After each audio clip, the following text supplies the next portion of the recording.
Chair now recognizes himself for an opening statement. November 18th, 2021, an FBI whistleblower discloses to Republicans on the House Judiciary that the FBI created a threat tag for parents voicing their concerns at school board meetings.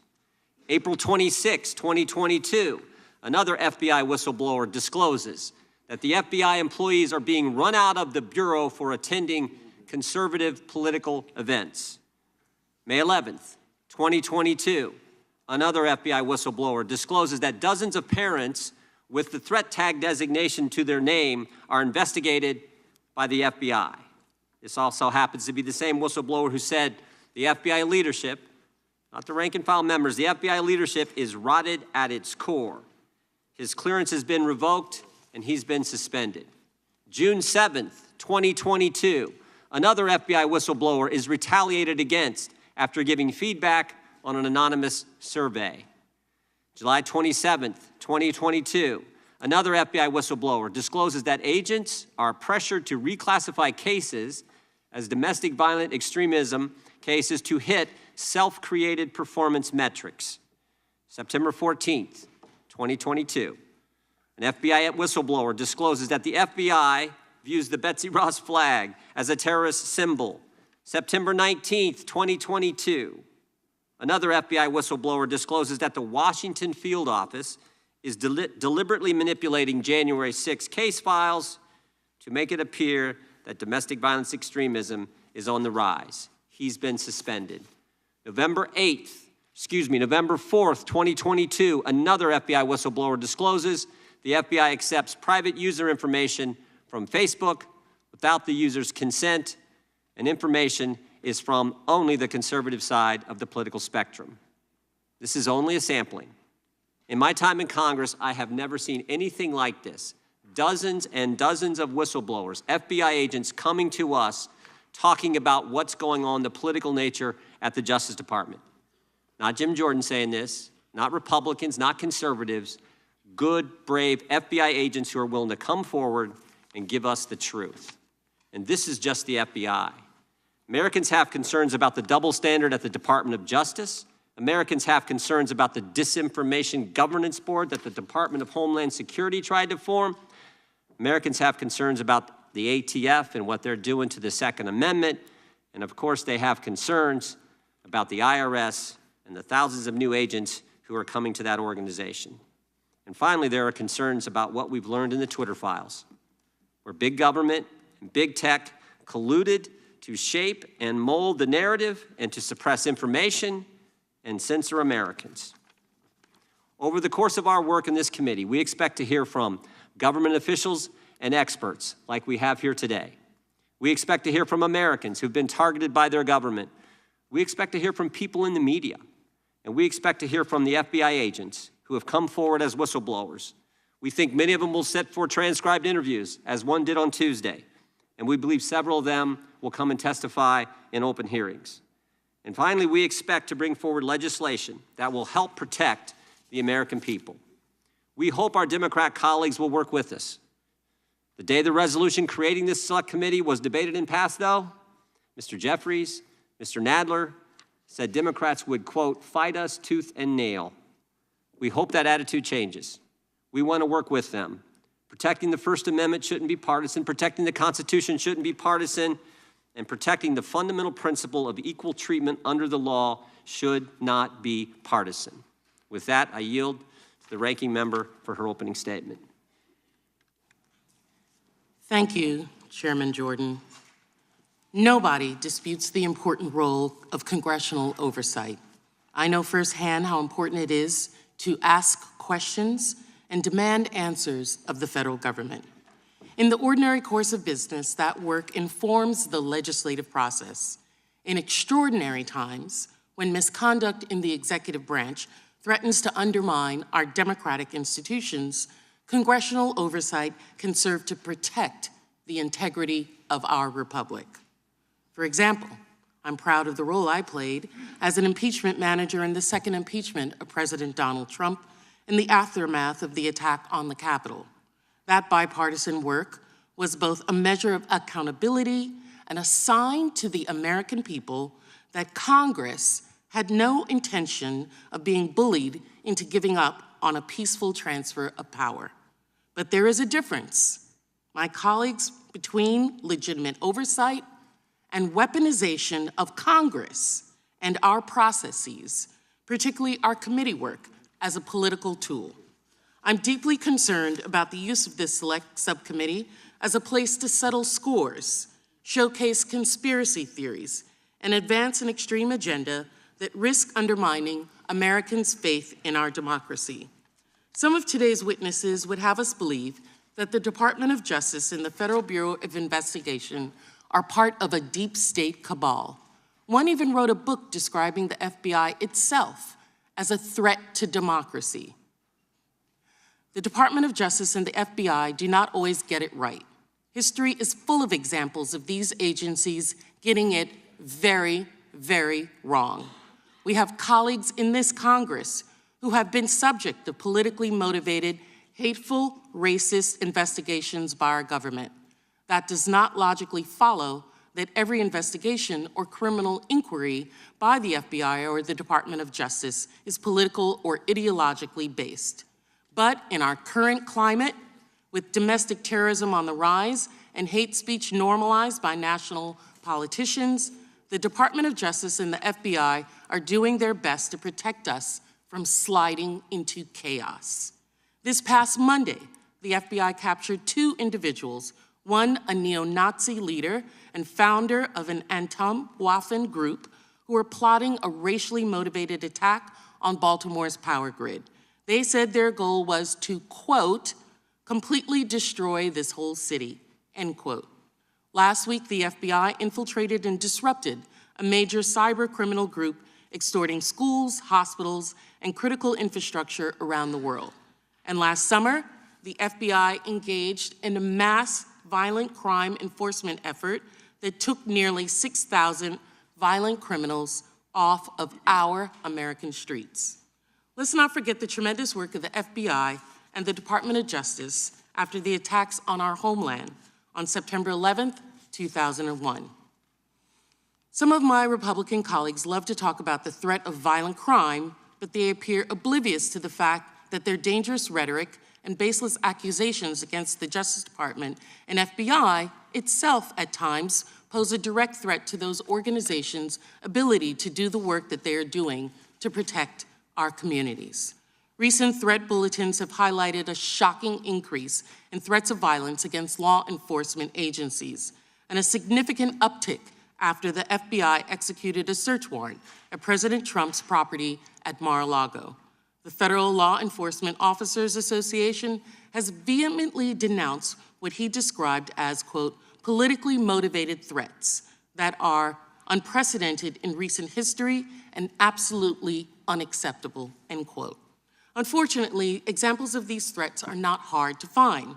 Last year, someone threatened to plant a dirty bomb outside the FBI headquarters. Another attempted to storm the Cincinnati FBI field office while wearing body armor and carrying an AR-type rifle.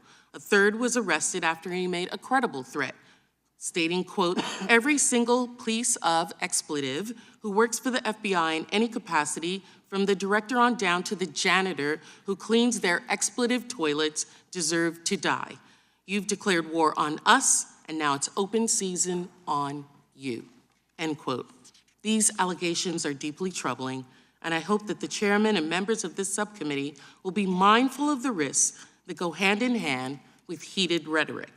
A rush to accusations and subpoenas without a factual basis and without any effort to engage with agencies through the accommodation process flies in the face of due process and demeans congressional oversight process. It makes a mockery of our institution. As a former prosecutor, I'm even more troubled by the suggestion that the subcommittee may attempt to investigate ongoing criminal investigations. As the head of the Reagan Justice Department's Office of Legal Counsel wrote years ago, granting Congress access to information about active criminal investigations will, in effect, make Congress a partner in the investigation, creating a, quote, substantial danger that congressional pressures will influence in the course of the investigation, and potentially, quote, hamper prosecutorial decision-making in future cases. This would not only damage law enforcement efforts, it would shake the public's confidence in the criminal justice system. I hope not, but I suspect much of the investigations the majority, my Republican colleagues, want to look into and potentially muck up involve criminal investigations into former President Donald Trump. I want to be crystal clear. My Democratic colleagues and I will resist any attempt by this subcommittee to derail ongoing, legitimate investigations into President Trump, any other president, and others within his orbit.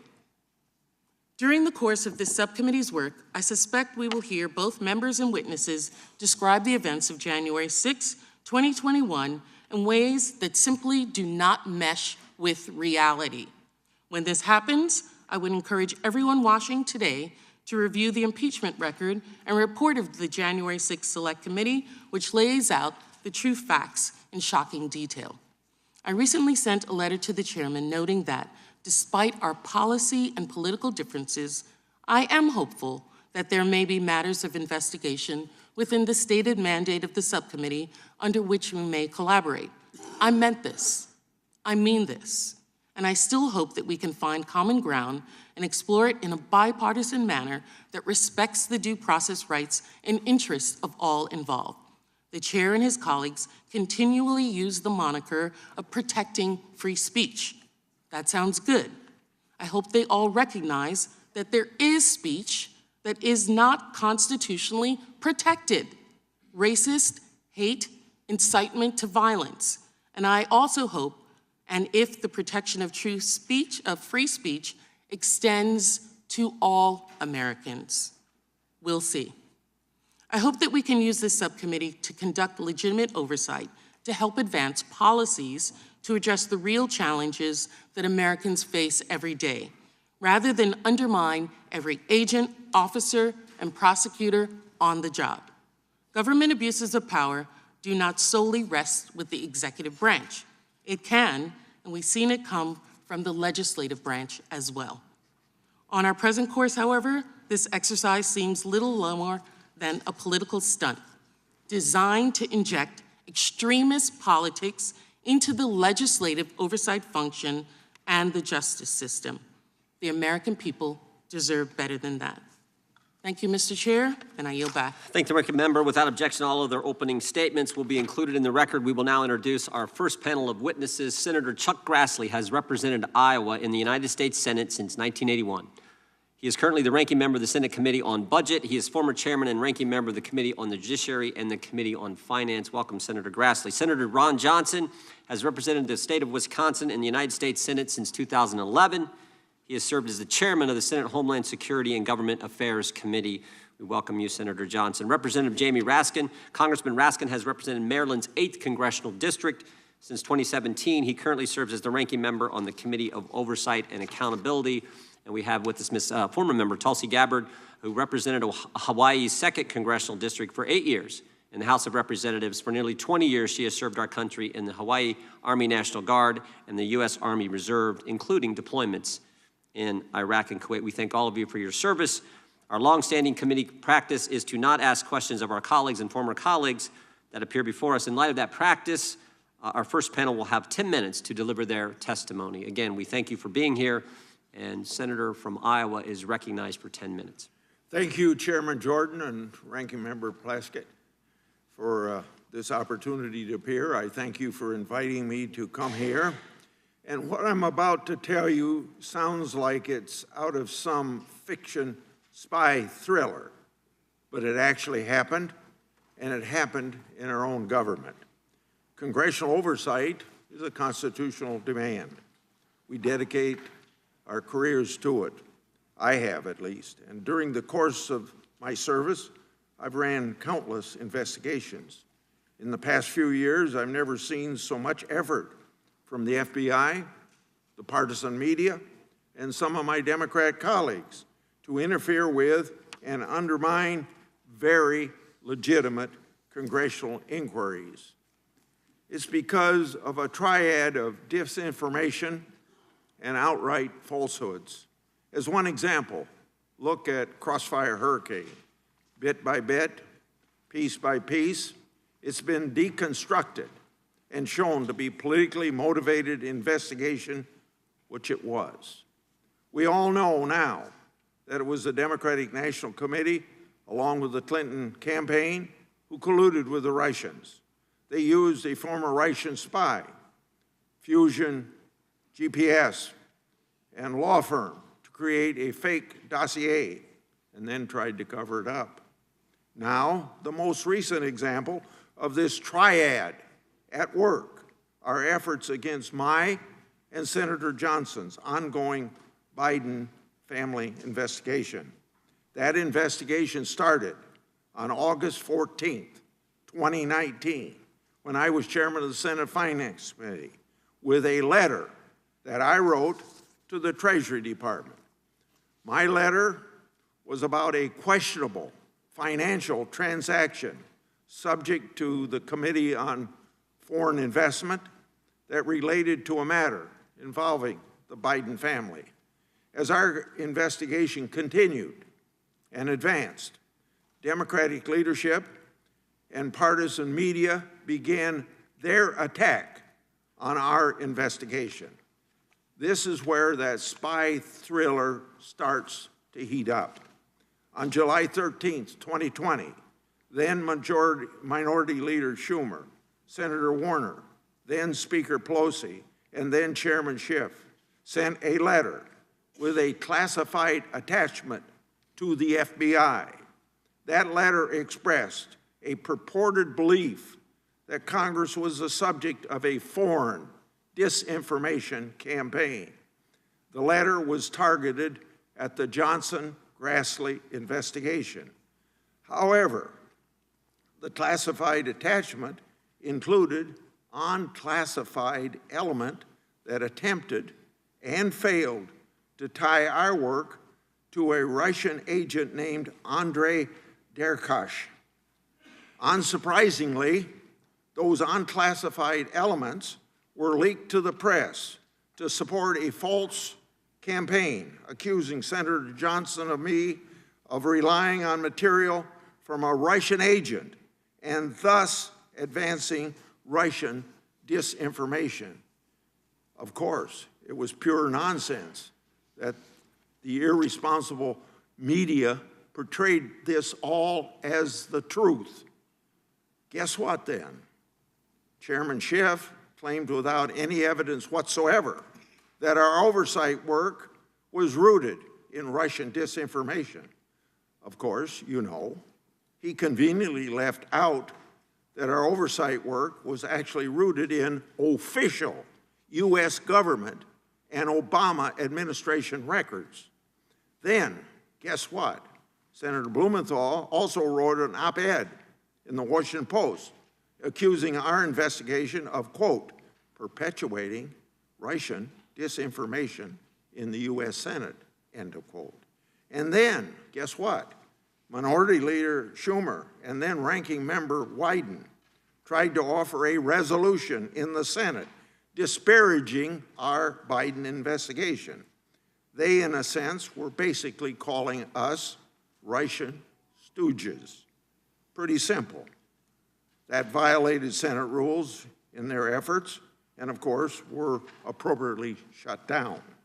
On July the 16th, 2020, mere days after the July 13th letter, then Ranking Members Wyden and Peters wrote a letter to me and Senator Johnson asking for a briefing from the FBI's Foreign Influence Task Force. Our staff and the ranking member's staff had already, now remember, we had already received a briefing March of 2020 that put the issue to rest. So why another briefing? The point being, there was no real purpose for another briefing, let alone a member-level briefing, other than to further undermine our investigation. Some of our Democratic colleagues weren't interested in anything but using the briefing to try and destroy our investigation. But at these Democrats' insistence, the FBI caved. In August 2020, Senator Johnson and I had that infamous briefing from the FBI that was needless. And then, as we had feared, the contents of that briefing were later leaked to the Washington Post, even though the FBI had promised us confidentiality. That leak outrageously and inaccurately connected that FBI briefing to our investigation in another effort to falsely label our good government oversight work as Russian disinformation. Now, the Wall Street Journal editorial board was on top of it because that board did the right thing and wrote a piece about the briefing titled, quote, "The FBI's dubious briefing. Did the Bureau set up two GOP senators at the behest of Democrats?" End of quote. So, simply put, the briefing was unnecessary and completely irrelevant to the substance of our investigation. It was only done because the Democrats wanted to do so.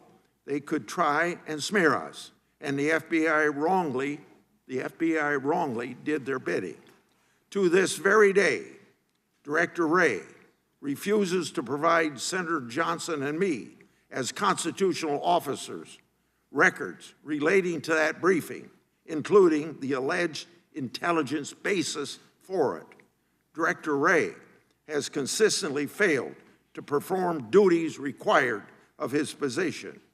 Now, another example of this Democratic disinformation campaign involved a George Kent, former State Department Deputy Assistant General. Senator Johnson and I ran a transcribed interview with George Kent. Before the interview, Democrats acquired material from that Russian agent, the same one that I mentioned earlier. At the interview, Democrats, not Republicans, Democrats asked Mr. Kent about the same material. Mr. Kent said it was disinformation. Now think about that. After all the spears the Democrats were throwing at the two of us, in the end, it was the Democrats who introduced Russian disinformation from a Russian agent into the investigative record as an exhibit. A foreign agent whom our own intelligence committee warned was actively seeking to influence U.S. politics. Not me or Senator Johnson, not our staff. It was the Democrats who inserted disinformation from the Russians into our official record. The partisan media and Democrat leadership ought to be ashamed of themselves for fake information if they spread about our investigation. So in the end, they all failed to stop Senator Johnson and me.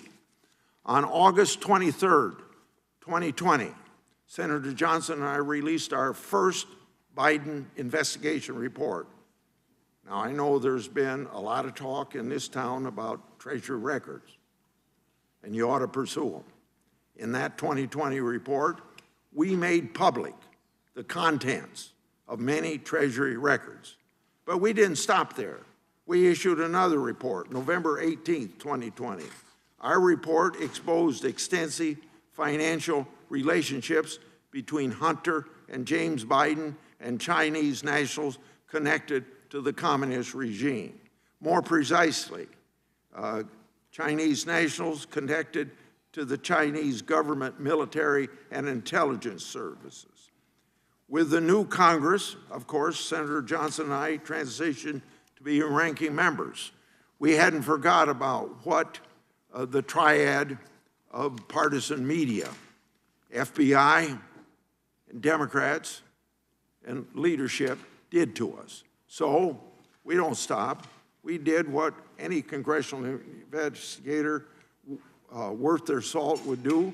We gathered even more records to prove them all wrong. We acquired authentic bank records that substantiated findings of our previous two reports. They financially linked Hunter Biden and James Biden to entities and individuals connected with the communist Chinese regime.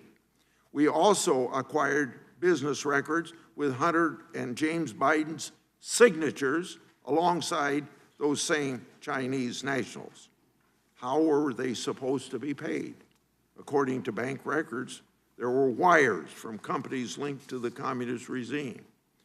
In 3-floor speeches, we made those bank records public and asked this question to our partisan detractors, the same ones that I mentioned throughout my remarks, and maybe a lot of others. Are these official bank records Russian disinformation? We also shared hundreds of pages of bank records with U.S. Attorney Weiss. He failed to respond. Now, as our investigation continued, whistleblowers approached my office with allegations that the FBI created an assessment in August 2020, the same month that the FBI briefed me and Senator Johnson. According to these whistleblowers, that assessment was used by FBI headquarters to improperly discredit negative Hunter Biden information as, you might expect, disinformation.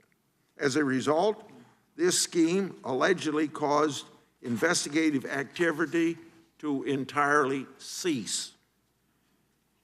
It's been further alleged to me that in September 2020, the same month Senator Johnson and I released our first report, those FBI headquarters personnel began placing their analysis of the credibility of reporting related to the Biden family in what I've been told is a restricted access sub-file. Further allegations to my office involved FBI personnel at the Washington field office who improperly ordered information to be closed by the FBI related to Hunter Biden's potential criminal conduct in October 2020, just before the election, even though it was verified or it was verifiable. Other whistleblower disclosures to my office make clear that the FBI has within its possession very significant, impactful, and voluminous evidence with respect to potential criminal conduct by Hunter and James Biden. These disclosures also allege that Joe Biden was aware of Hunter Biden's business arrangements and may have been involved in some of them. We still aren't sure what's been done with this information. The FBI's track record doesn't create much faith that the information is going to be followed up on. It's clear to me that the Justice Department and the FBI are suffering from a political infection that, if it's not defeated, will cause the American people no longer to trust these storied institutions. It will also threaten the American way of life. Unfortunately, what you've heard from me, this story of government abuse and political treachery, is scarier than fiction. It really happened. But, Mr. Chairman, your committee here, so assembled, has an opportunity to help us write the last chapter in this real-life drama.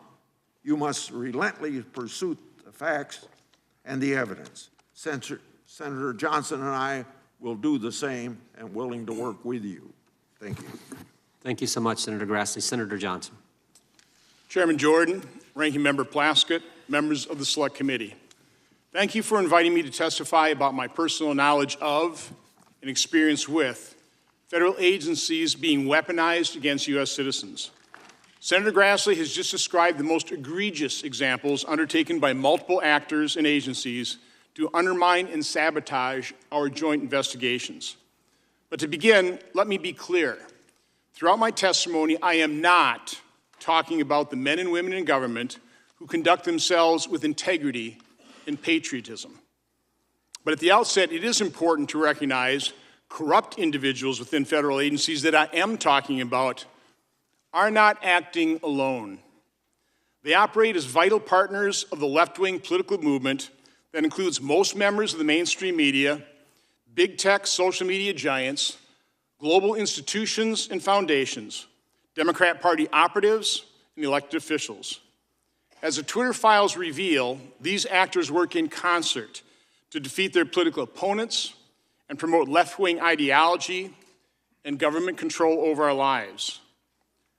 My eyes began opening to this reality with the disclosure of how the Obama administration weaponized the IRS to harass Tea Party groups by denying them tax-exempt status. My personal knowledge and experience with agency corruption began in 2015 when I became chairman of the Senate Committee on Homeland Security and Governmental Affairs. My first investigation ultimately revealed the extensive editing of then FBI Director James Comey of his July 5, 2016 statement that exonerated Secretary Clinton regarding her use of a private email server for official business. The edits were clearly made to downplay the seriousness of her actions. It is important to note those partisan edits were made by the same cast of characters in the FBI that would initiate and drive the corrupt Russian-Trump collusion investigation. During our investigation of the FBI's involvement in the Russian collusion hoax, Senator Grassley and I uncovered and made public highly partisan text messages between FBI employees Peter Strzok and Lisa Page. Strzok's December 15, 2016 test, quote, "Think our sisters have begun leaking like mad. Scorned, worried, and political, they're kicking into overdrive, has never been given the attention it deserves." In 2022 interview with Jeff Gerth, Strzok said he now believes, quote, that it is more likely the text came not from the CIA, but from senior levels of the U.S. government or Congress. Who might those leakers be? Why aren't reporters who received the leaks outraged at being fed false information? And why haven't they blown the whistle on the leakers? Why didn't the mainstream media robustly investigate how they were all duped? The answer is they weren't duped. They were complicit in creating and fostering the political turmoil our country has been experiencing over the last 6 years. Those leaks were a key ingredient in the most destructive, political, dirty trick in U.S. history: the creation and promotion of the false Russia-Trump collusion narrative. To be most effective, however, that narrative relied on coordination between government actors and the media. And the left had allies in the FBI. Unable to verify the Steele dossier, the FBI offered Christopher Steele $1 million to provide verification. By December 2016, the FBI knew they had investigated Steele's primary subsource as a Russian spy. In the main body of the Department of Justice Inspector General's report on FISA abuse, FBI official Bill Priestap is quoted saying the FBI, quote, didn't have any indication whatsoever, unquote, of Russian influence on the Steele dossier. Our investigation uncovered redacted footnotes to that same document that completely contradicted that statement. Why would Priestap's false statement appear in the report, but the truth be hidden in classified footnotes? 14 months later, in February 2018, the FBI still briefed the Senate Intelligence Committee that the dossier had validity. When the Mueller report found no evidence of collusion, the left engineered an impeachment of President Trump. The cooperation between the House Intelligence Committee and the impeachment whistleblower remains murky. Then Chairman Adam Schiff originally denied his committee had contact with the whistleblower prior to the filing of the complaint, a claim Schiff later attempted to walk back. The genesis of the impeachment saga has yet to be fully investigated. It needs to be.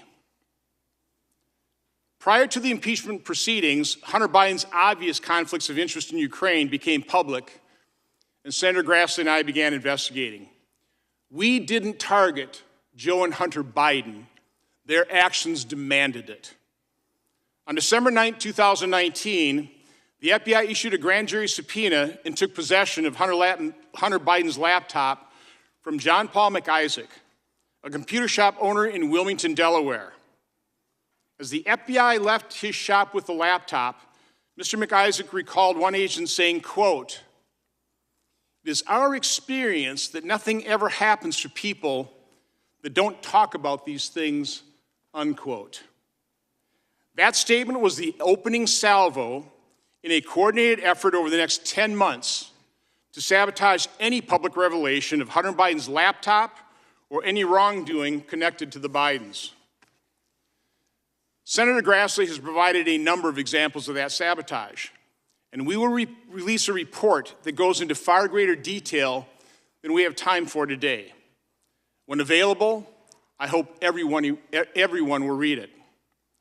Perhaps the most egregious and effective act of sabotage against the truth was the public letter signed by 51 former intelligence officials that claimed the laptop had, quote, "all the classic earmarks of a Russian information operation," unquote. That letter itself was an information operation that interfered with and impacted the 2020 presidential election to a far greater extent than anything Russia ever could have hoped to achieve. Each of those intelligence officials needs to be interviewed to determine how that letter was masterminded. While we all condemned the violence on January 6th, we all condemned the violence on January 6th. The fervor in which the Biden Department of Justice has pursued those protesters and rioters stands in stark contrast to their lack of interest in the summer of 2020 rioters. Serious questions regarding instances of unequal application of justice and violation of January 6 defendants' due process rights remain unanswered. SWAT team arrests and treatment of prisoners are legitimate concerns. And neither the Senate nor House investigations adequately explained why the Capitol was so woefully unprepared or how many federal agents and informants were in the crowd. COVID has exposed the awesome power that can be misused by government officials. The loss of basic freedoms has been nothing less than breathtaking. Our response to the pandemic has been a miserable failure. A miserable failure. Over 1 million lives lost. The human toll of the economic devastation caused by shutdowns that did not work. And the loss of learning and other psychological harms to our children. Federal health officials denied patients early treatment and to this day refuse to acknowledge the extent of significant injuries caused by the COVID vaccines. Emails between Anthony Fauci and Francis Collins reveal how they intended to use their awesome government authority and power to accomplish a, quote, devastating published takedown, unquote, of scientists who offered a different approach to handling the pandemic. Have emails also revealed Fauci's attempt to hide his agency's role in funding dangerous research that might have led to the creation of the deadly coronavirus? We don't know because those agencies won't provide the unredacted documents. Federal health agencies have not been honest or transparent. I've written over 50 oversight letters, and the vast majority of the questions I have asked have either received an inadequate response or no response at all.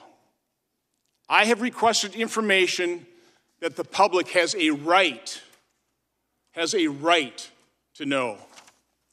Doctors who have had the courage and compassion to treat COVID patients using their off-label prescription rights have been vilified, censored, and their careers destroyed.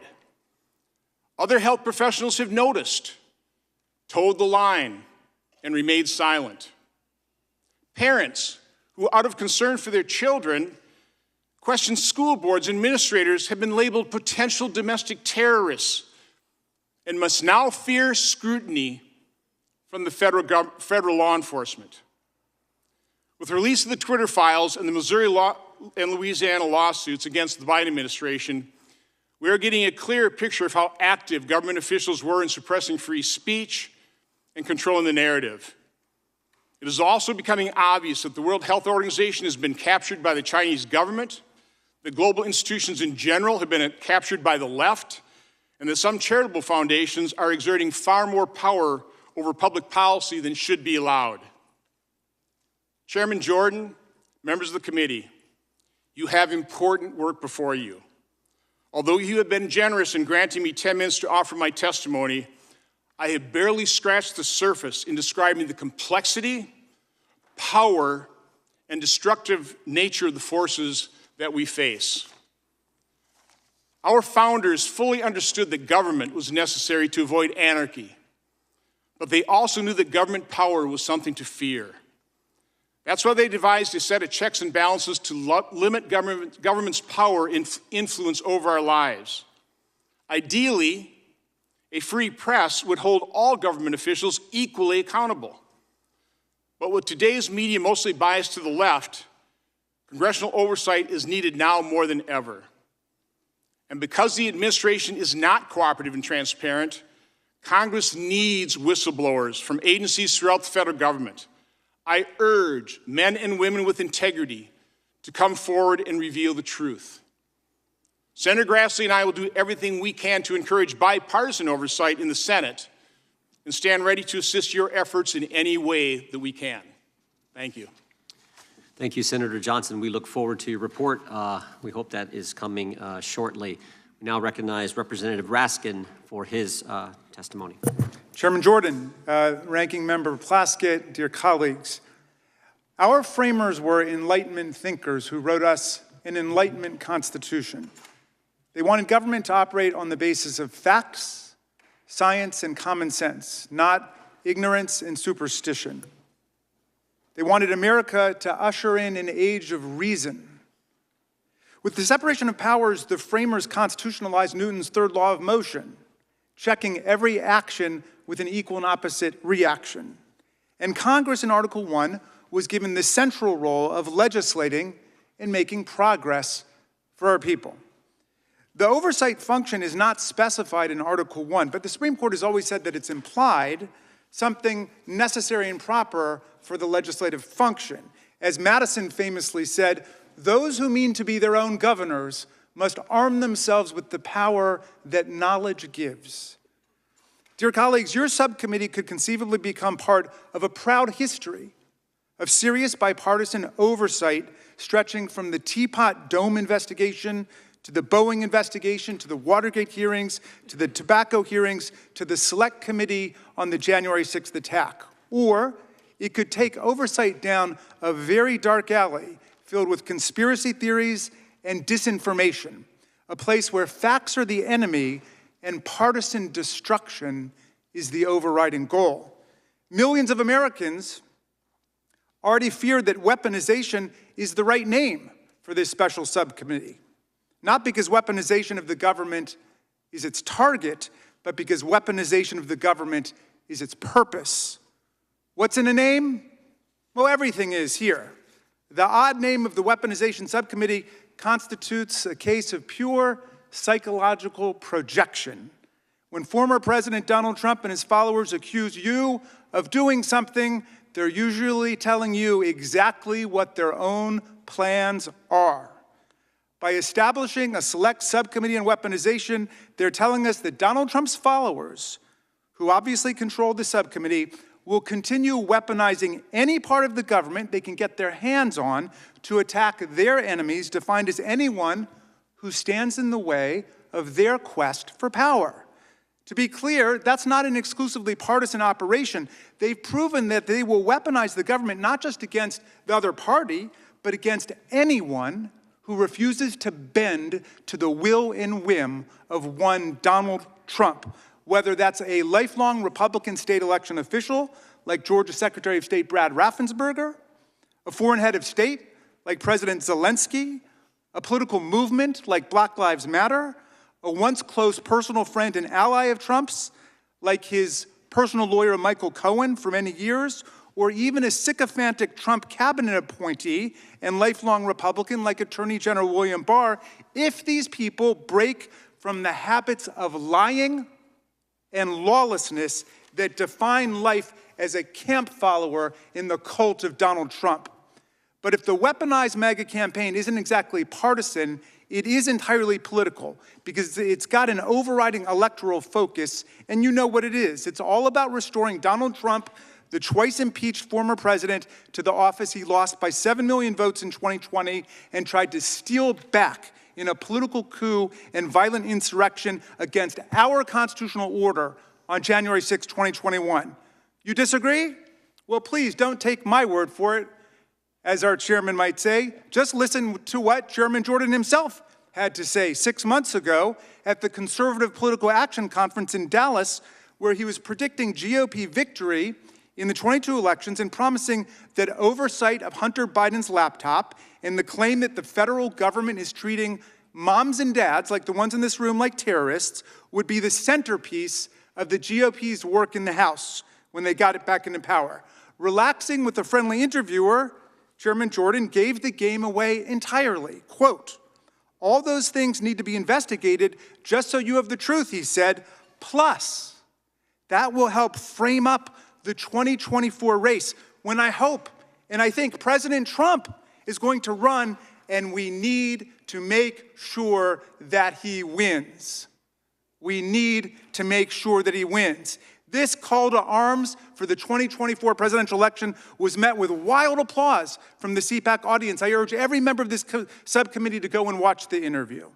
Now, of course, a serious bipartisan committee focused on weaponization of the government would zero in quickly on the Trump administration itself, which brought weaponization to frightening new levels across the board. Consider just a few examples I have time for, illustrative of dozens I can provide the subcommittee. One, in a 6-week period in 2020, Donald Trump fired or removed 5 different departmental inspectors general simply for doing their jobs and not caving into Trump's coercive political demands to cover up different forms of administration wrongdoing and misconduct. April 3rd, 2020, Trump informed Congress he was firing Intelligence Community Inspector General Michael Atkinson, who had received a whistleblower complaint in August 2019 about improper demands made by Trump to Ukrainian President Vladimir Zelensky. In May 2020, Trump fired Steve Linick, IG of the State Department, later claiming he had no idea who he was and saying that he fired him only at Secretary Pompeo's request. That inspector general was investigating Pompeo's decision to bypass Congress in sending billions of dollars in arms to Saudi Arabia. I don't have time to get into the details of the others, but May 20, he fired Mitch Bem, the transportation deputy IG. He relieved of duty Glenn Fine, acting IG for the Defense Department. He removed Christy Grimm, the acting inspector general of HHS.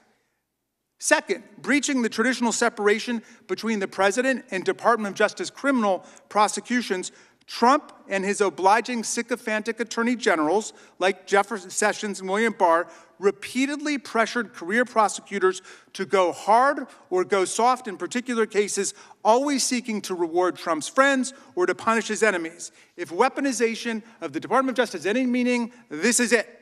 Consider the egregious case of Gregory Craig, a White House counsel under Obama, who was targeted by the DOJ for alleged FARA violations and finally indicted on a single count of making false statements. He was acquitted unanimously by the jury in less than 5 hours, and one of his lawyers observed that the Department of Justice had hounded his client without any evidence and without any purpose. Former U.S. Attorney Jeffrey Berman said that Greg Craig never should have been prosecuted. Consider the case of Michael Cohen, the president's former lawyer and confidant for many years. In August 2018, he pleaded guilty to campaign finance violations over large hush money payments he arranged before the 2016 election to keep porn star Stormy Daniels and Karen McDougal from talking about sexual affairs they had with Donald Trump. You guys remember this one? Well, after Barr became Attorney General in February of 2019, he worked to kill further investigations related to those payoffs and suggested that Mr. Cohen's conviction on campaign finance charges itself be reversed, even though 6 months had already passed since Cohen had entered a guilty plea. Amazingly, after Cohen was imprisoned for a year and then being transferred out of prison to home confinement during COVID-19, Barr and the DOJ intervened to block his transfer because Cohen would not immediately accept as a condition of his ankle bracelet home confinement not to engage in First Amendment activities, specifically writing and publishing a book about Donald Trump or saying anything in public on TV or in the social media about Donald Trump. Cohen had already been home for 2 weeks when this unconstitutional demand from DOJ appeared, and when he and his attorney dared to ask questions about it, 3 federal marshals showed up with handcuffs and shackles, and he was returned to the Otisville Correctional Institute. There he spent 16 days in solitary confinement before they were able to get his case before a federal district judge who immediately found that Barr's purpose, quote, in transferring Cohen from release on furlough and home confinement back to custody was retaliatory in response to Cohen desiring to exercise his First Amendment rights to publish a book critical of the president and to discuss the book on social media. Can you think of a more egregious example of weaponizing the Department of Justice for nakedly political purposes than imprisoning and putting in solitary confinement the president's own former lawyer simply because he wanted to exercise his First Amendment rights? Consider the John Durham investigation.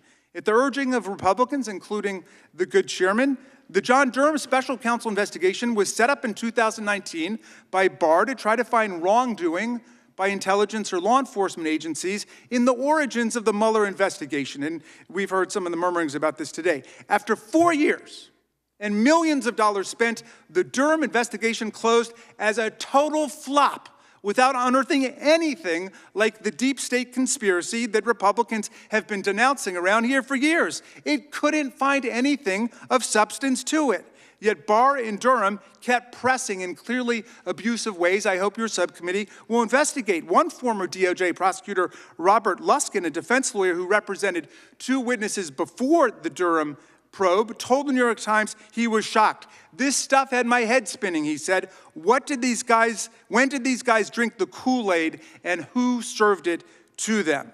Amazingly, when prosecutors participating in this wild goose chase actually came into possession of evidence of a real offense from Italian government officials of a potentially major financial crime committed by Donald Trump, Durham was suddenly deputized to investigate it, and the whole investigation mysteriously disappeared without a trace.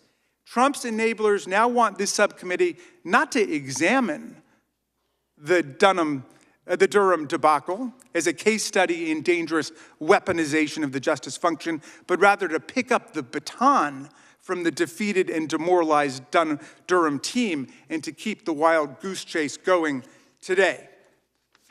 Third, the former president had no qualms about literally weaponizing our nation's law enforcement and military against First Amendment activity for his political purposes. I commend to you the debacle that took place on June 1st, 2020 in Lafayette Square, where they mobilized an interagency law enforcement troop and then unleashed them on horseback with pepper spray and batons, billy clubs, rubber bullets against a totally lawfully present crowd. Mr. Chairman, I want to be clear. I'm not suggesting that any of the investigations that have taken place during the last 2 years have been perfect. I'm sure they could have been improved in some ways. That's a legit thing for you to ask. But it's one thing to engage in systematic oversight driven by a commitment to facts and the truth, and something radically different to set up a platform for a series of hit-and-run partisan attacks that are just vindictive, vendetta-driven, and meant to frame up a presidential campaign in 2024. And some of the new rhetoric we've been hearing can be dangerous, as the ranking member was pointing out. After the execution of a perfectly lawful judicial search warrant in Palm Beach in August of last year, politicians and media figures began denouncing the FBI, the whole FBI and FBI agents in vitriolic terms. And since then, the FBI and DHS have observed an increase in violent threats posted on social media against federal officials and facilities, including a threat to place a dirty bomb in front of FBI headquarters and issuing general calls for civil war and armed rebellion. And we've heard those calls before in this chamber. On August 11th, last year, a person wearing a technical vest and armed with an AR-style rifle and nail gun attempted to forcibly enter the FBI Cincinnati field office. When officers responded, he fled the scene and a pursuit followed. During a prolonged standoff with the FBI, the man fired multiple shots at Ohio State Highway Patrol. Mr. Chairman, the public is skeptical about this strange new venture with the strange new name that's being launched because so many of the members involved have done everything they can to block the January 6th committee's investigation of the worst insurrectionary domestic violent attack on an American election in the American Congress in our history. And the public wonders whether members who refuse to comply with congressional subpoenas themselves should be issuing congressional subpoenas to other people. Oversight must be organized around a comprehensive search for the truth that will lead to progress, and not around revenge, which will lead us as a country to chaos and ruin. I hope the subcommittee will find a way to embark upon a truly bipartisan agenda with all members participating and agreeing on a common agenda, and I wish you well and Godspeed on behalf of this difficult venture that you are about to proceed on. I thank the gentleman, and I can assure the gentleman from Maryland that we respect the FBI agents, particularly the ones who have come to us, the dozens who have come to us, and we will focus on the facts, something I felt was not exactly presented in the proper way in your testimony. I understand that the senator from Wisconsin has a number of documents he'd like to ask to be entered in the record, so without objection, those will be entered, and we'll get those from you, Senator Johnson. We now turn to our former colleague, the former Democrat member from the great state of Hawaii, Congressman Gabbard. Thank you very much, Chairman Jordan, Ranking Member Plaskett, and members, aloha. Thank you for the opportunity to be here to speak with you today. Benjamin Franklin said, "Without freedom of thought, there can be no such thing as wisdom and no such thing as public liberty without freedom of speech." I love our country and I cherish our God-given freedoms that are enshrined in the Constitution. Like every one of you, I took an oath, both as a soldier and as a member of Congress, to support and defend the Constitution of the United States against all enemies, foreign and domestic. Now, I've had the privilege of serving alongside many of you in Congress for 8 years, representing the people of Hawaii's 2nd Congressional District, serving on the Armed Services and Foreign Affairs Committees.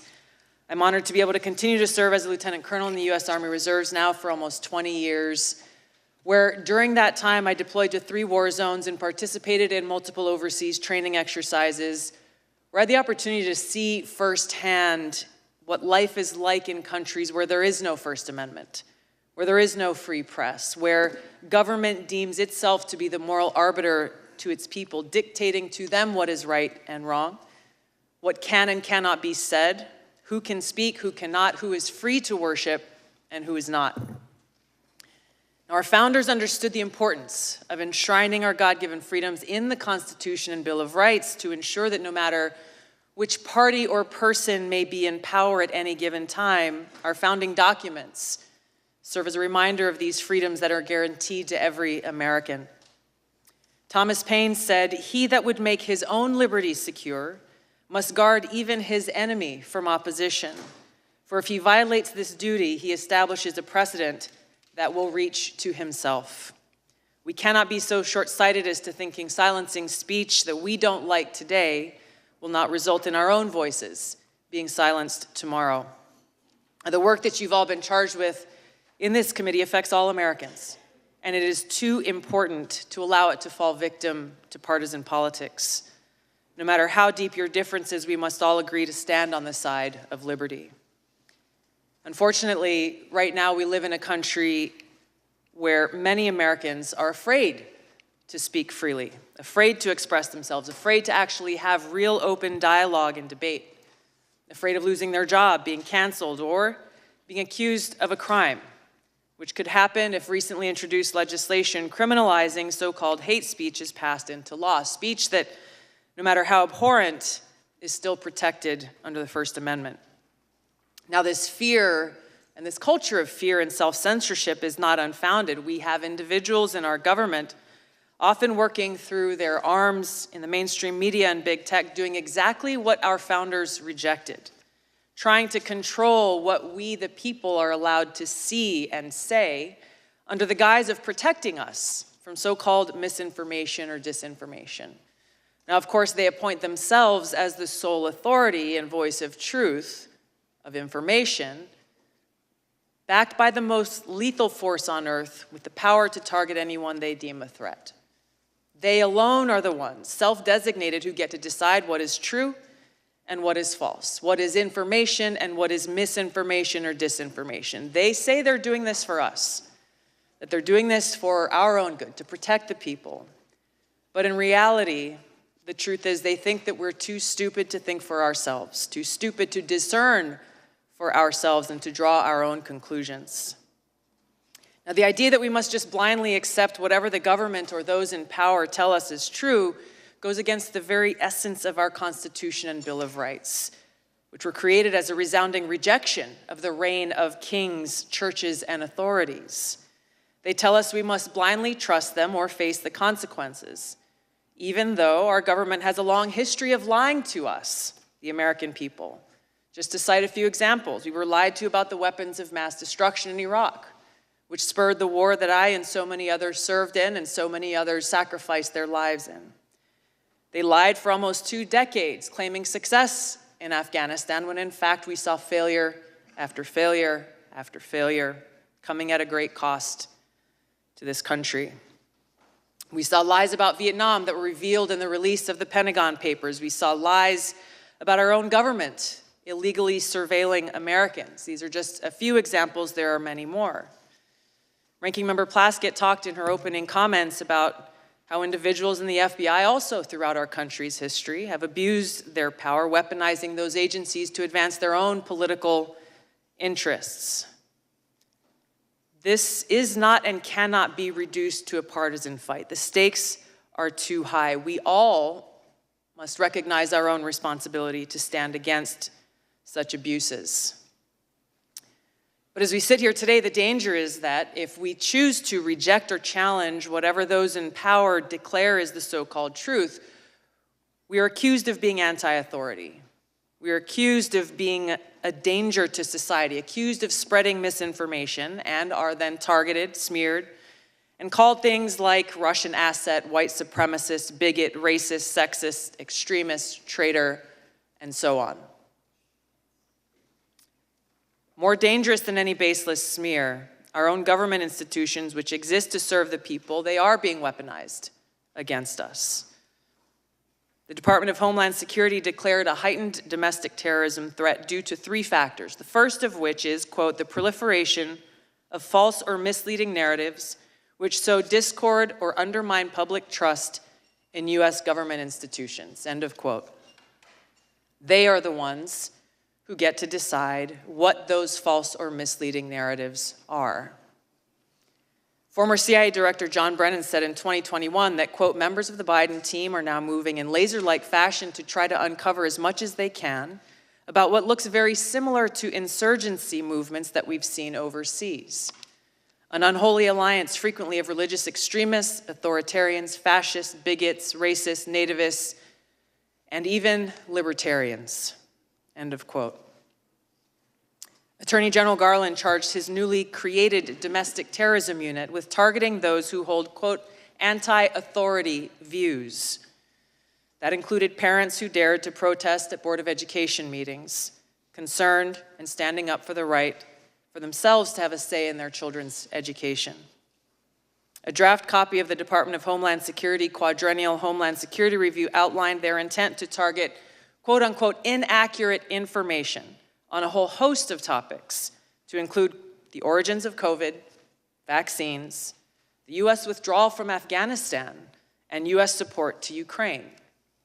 Their misinformation, disinformation, and malinformation team exists to, quote, counter all types of disinformation. Once again, they get to determine what this disinformation is. Meta CEO Mark Zuckerberg revealed on the Joe Rogan Experience podcast recently that Facebook limited the exposure of the New York Post Hunter Biden laptop story just weeks ahead of the 2020 election, only after talking with the FBI. Twitter took similar action, but they recently apologized for doing so, recognizing that their decision was wrong. The cozy relationship between White House officials, the Department of Homeland Security, the FBI, and big tech is now well documented and results in private companies not restricted by the First Amendment doing the dirty censorship work of those in government who are not legally allowed to do so themselves. The threat big tech monopolies pose to our democracy is real and serious. I've had personal experience with this. After the first Democratic primary presidential debate in 2019, I was the most searched candidate of the night. Unfortunately, and suddenly, my Google Ads account was mysteriously suspended without any notice or explanation. There were no responses to our multiple attempts to resolve whatever problem could have caused this, but after some time passed, magically, my account was reinstated, again with no explanation or apology. But their actions limited my ability to connect with voters who were actively seeking more information about my candidacy and why I was offering to serve them as President and Commander-in-Chief. This has not only happened to me, it's happened to other candidates running for various offices. Joe Kent, running for Congress in Washington State, is one I know personally of. This happens all the time, with these big tech monopolies interfering in our democracy by manipulating search results based on whatever it is that they want the American people to know about a particular candidate or issue that should be concerning to any one of us and all of us. Now, recently, we've learned that with the release of the Twitter files detailed by Matt Taibbi and others, high-level former FBI and CIA and other government officials were behind Hamilton 68 and their list of 644 social media accounts supposedly linked to, quote, Russian influence activities online. Now, Hamilton 68's work was widely cited as fact by institutions like Harvard and Stanford, by mainstream news organizations across the board, by members of the House of Representatives and Senate from both political parties, including the head of the Intelligence Committee. The problem is, it was false. Twitter themselves determined that the vast majority of counts that Hamilton 68 targeted on this list of 644 were, quote, neither strongly Russian nor strongly bots, end of quote. They were mostly anti-establishment American voices from across the political spectrum. I was one of them. Former Secretary of State Hillary Clinton accused me, a sitting member of Congress, a soldier, and a candidate running for president, of being, quote, groomed by the Russians. Her baseless smear worked as intended. It was something that was repeated over and over, headline after headline, article after article, pushed online in every way. This had the harmful impact that was intended. I could give you many examples of interactions that I've had with people throughout that campaign and still today. But I remember one in particular that had an impact. Just weeks after this statement was made, I was in South Carolina at a campaign event when an elderly woman came up to me, and I could tell that she was very disturbed. She came up and she put her hands on my shoulders and she looked into my eyes, her eyes welling up, hands shaking, and she said, "Look me in the eyes. I need to know if you are working for Putin." She was serious. I couldn't believe it. I looked her straight back in the eyes and expressed to her from my heart how much I love this country, so much that I'm willing to die for it. More recently, U.S. Senator Mitt Romney accused me of treason, a crime that is punishable by death under our laws. I challenged him to back this serious allegation up with evidence. What was this based on? There was no response, no explanation, no evidence, and certainly no apology. Now, these accusations are often shrugged off as, well, hey, it's politics. People say things about each other all the time. That may be easy for some of you to say, but for somebody who wears the uniform, this is serious. And it's serious not only to me, but to my fellow service members and veterans, every one of us making a decision at some point in our lives to raise our right hand, prepared and volunteering to lay our life down for this country. What does that mean in reality? It means that before every deployment, in our own hearts, we have to make peace with the possibility that we may not come home. It means writing letters to our loved ones, trying to find the words to express our love and gratitude, knowing that that may be our final goodbye. It means for those of us who do come home, doing our best every single day to honor the great sacrifices of our brothers and sisters who paid that ultimate price. This is much bigger than me or any one individual. When those who dare to challenge the establishment are targeted by this powerful conglomerate of government, corporate media, and big tech, weaponizing all that they have against the people for their own selfish gain, it has a dangerous chilling effect on free speech, and it sends a very powerful message. If you dare to challenge us, we will come after you. The more we allow this to happen, we start looking less and less like a democratic republic and more like a banana republic. Instead of a government ordained to secure these rights, we are now increasingly facing a government determined to take those rights away. George Washington warned, "For if men are to be precluded from offering their sentiments on a matter which may involve the most serious and alarming consequences that can invite the consideration of mankind, reason is of no use to us. The freedom of speech may be taken away, and dumb and silent we may be led like sheep to slaughter." We have to stop this insanity and protect these sacred freedoms. Vanquish the fear and self-censorship that is now pervasive. Every one of us taking action to breathe new life into the open marketplace of ideas that is at the heart of a thriving democracy, encouraging vigorous and substantive debate, encouraging people to think for themselves so we can draw our own conclusions, where we can disagree without devolving into hate, where we can respect each other as fellow Americans and treat each other with aloha. The work you have before you is critical for all of these reasons. The stakes are high. The consequences, for better or worse, will be long-lasting.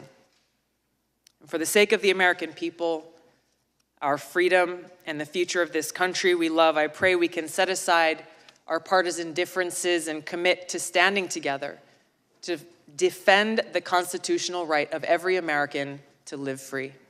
Thank you, Mr. Chairman. Thank you, Congresswoman Gabbard. We appreciate those fine remarks. Congressman Raskin, we thank you for being here. Senator Johnson, we thank you as well for your testimony. The committee will stand in recess for 5 minutes more or less to get ready for the second panel. When did you ready?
Great to meet you.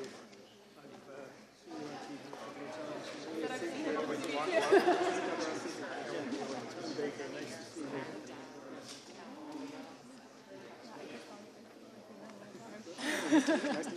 Quick question. Yes, sir. I hope I get a positive answer. How did you get along with Hiro down there? Dr. Hiro? Yeah. I really liked Mr. Hiro. I liked him a lot. I met him years ago when he first came back from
Meeting will come to order.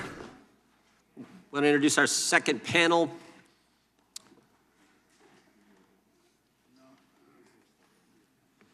We don't have all our second panel. Mr. Turley is. Mr. Thomas Baker is an international law enforcement consultant. He served for more than 33 years as special agent with the FBI, including in leadership positions overseeing terrorism and other criminal investigations. Mr. Baker, thank you for being with us. Professor Jonathan Turley is the J.B. and Maurice C. Shapiro Professor of Law at George Washington University Law School. He has written extensively on topics like constitutional law and has served as counsel to whistleblowers, military personnel, judges, members of Congress, and a variety of other clients. Mr. Elliott Williams is a principal in the Government Affairs and Policy Council Practice Group at the Rabin Group. He has served as Deputy Assistant Attorney General for Legislative Affairs at the Department of Justice and Assistant Director for Congressional Relations at U.S. Immigration and Customs Enforcement. And Ms. Nicole Parker is a former special agent with the FBI. During her time at the FBI, she worked on various matters, including securities fraud, violent crime, and the Violent Crime Fugitive Task Force. We will begin by swearing you in. Would you please raise your right hand? Stand and raise your right hand, please. Do you swear or affirm under penalty of perjury that the testimony you're about to give is true and correct to the best of your knowledge, information, and belief, so help you God? Let the record show that each witness answered in the affirmative. Please know that your written testimony will enter into the record in its entirety. Accordingly, we ask you to summarize your testimony in 5 minutes, and then we'll go through it, and then we'll get to questions. The microphone's in front of you. You all done this, I think, before, most of you. Green means go, yellow means get ready to stop, red means stop, and then we'll get to the questions as quickly as we can. Mr. Baker, you're recognized first. Again, thank you for being here. Thank you, Mr. Chairman. Americans have lost faith in the Federal Bureau of Investigation, an institution they once regarded as the world's greatest law enforcement agency. I spent 33 years in the FBI and have continued to be closely engaged with the Bureau since my retirement.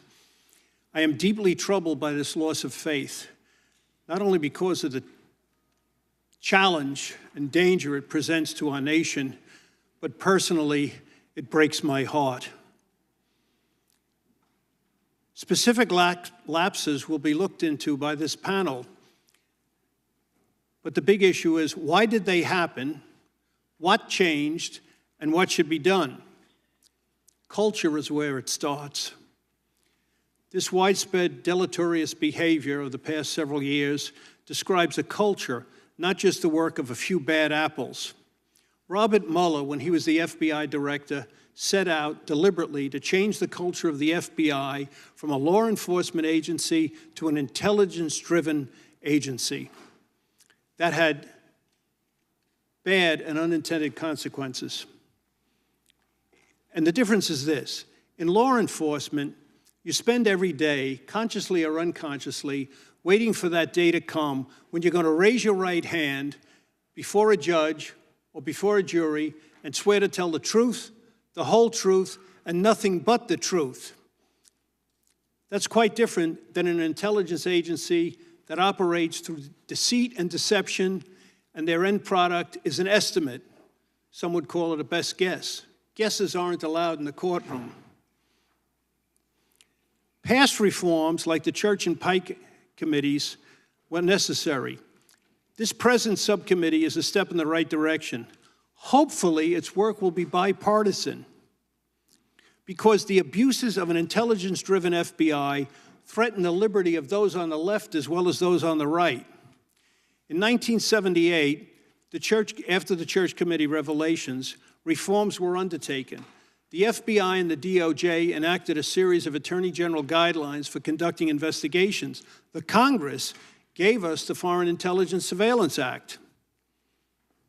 Now, however, the use of FISA against U.S. citizens, as seen in the Carter Page case, has presented a threat to American civil liberties.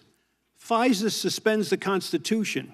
For its first decades, the Foreign Intelligence Act was used, as its name implies, to surveil foreign agents resident in this country. FISA needs to be returned to that original purpose. That is something that the Congress can fix. That the FBI collided with Twitter to suppress free speech is shocking. What is even more surprising is the FBI's explanation or denial that they did that. Over the past few years, when shenanigans were discovered in the Bureau, by the Bureau, the miscreants were shown the door. Director Wray and other FBI leaders, their theme is, the bad apples are no longer with us. With the Twitter revelations, there is not even that usual half apology, but a bold-faced denial that nothing is wrong. The First Amendment guarantees free speech. The FBI, by urging Twitter to censor speech, which it could not itself do, was engaging in a perversion of the First Amendment. For most of FBI history, agents were trained that part of the FBI's mission was to be a guarantor of the Bill of Rights. That has now been turned on its head. A renewed emphasis on the Constitution as a cornerstone of the Bureau's work is what is called for. When I was in training as a new agent, we were each given a pocket copy of the Constitution. We were told to keep it in our breast pocket, and that if we did that, when you would think about it when interviewing a citizen or when searching someone's home, if you kept it close to your heart, you wouldn't go wrong.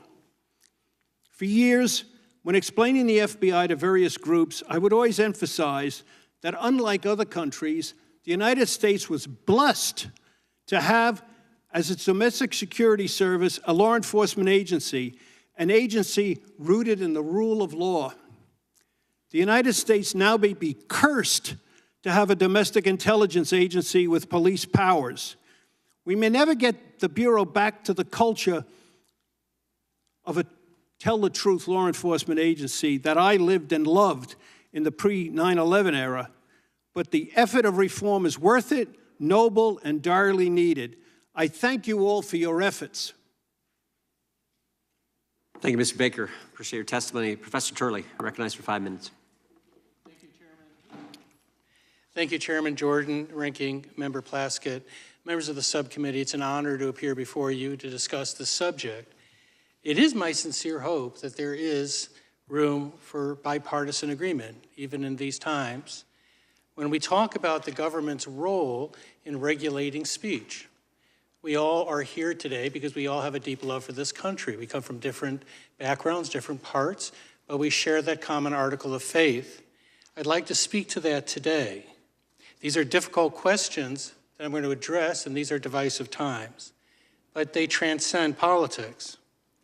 Notably, in yesterday's hearing in the Oversight Committee, James Baker said that he also thought there might be need for legislation. This is the former Twitter executive, former FBI general counsel, and he said there might be need for legislation to limit the role of the FBI and other agencies in their relationship with social media companies. I think that that is true. But one of the reasons that this committee has a difficult task before it is that there is a crisis of faith, and it's not just simply with some of our constitutional values. Polls are showing that people have a distrust for the federal government, but also with the FBI.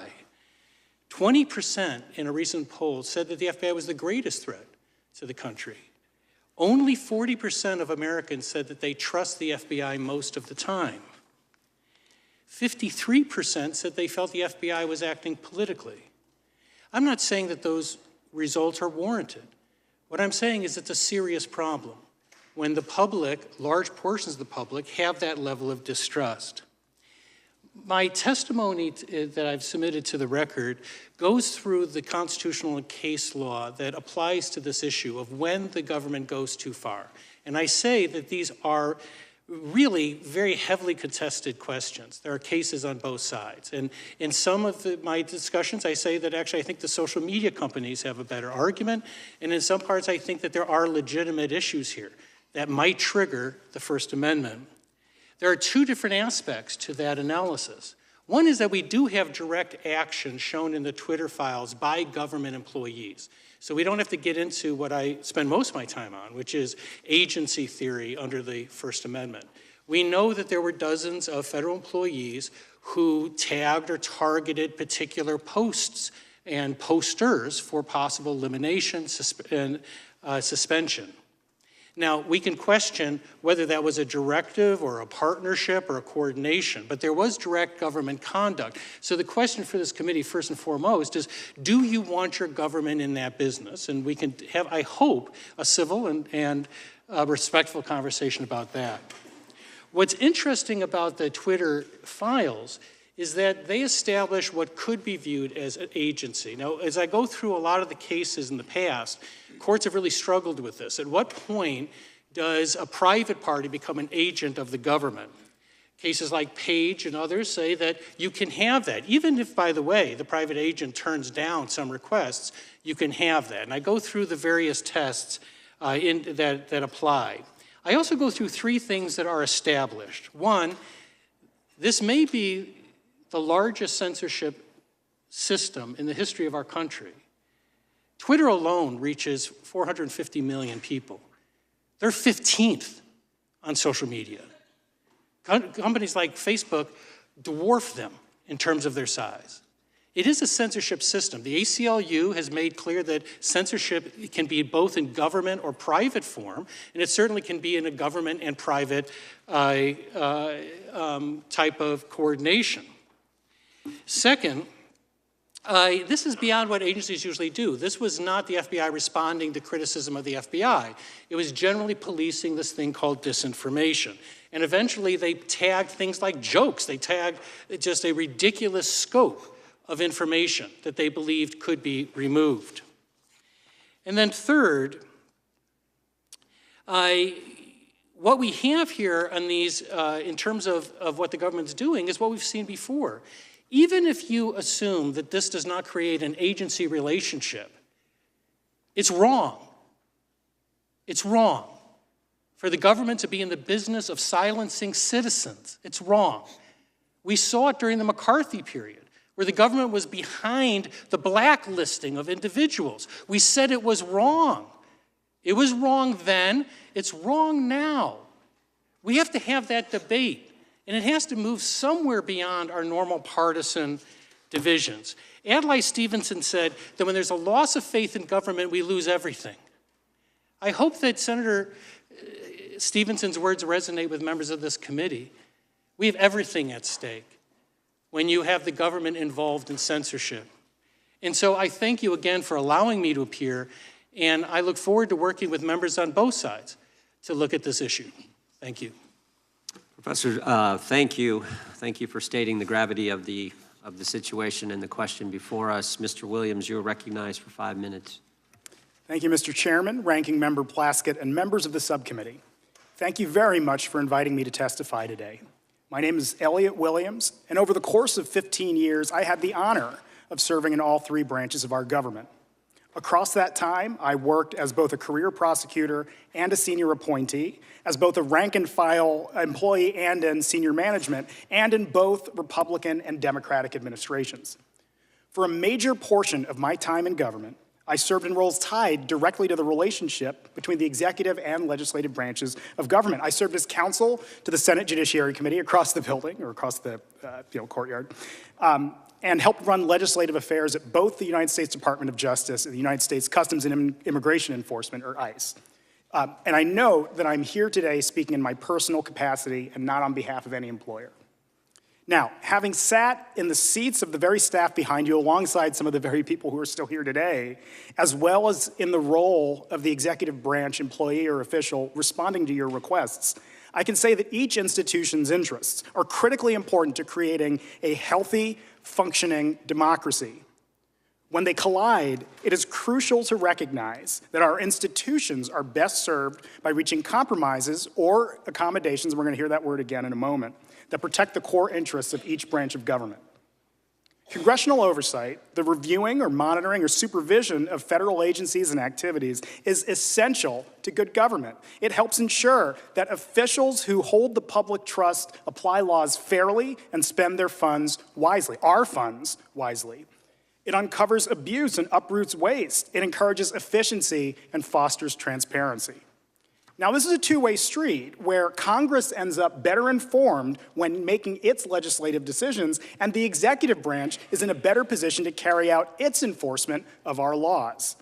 Now, there is a natural and perfectly reasonable push and pull of constitutional and legal interests when two branches of governments interact.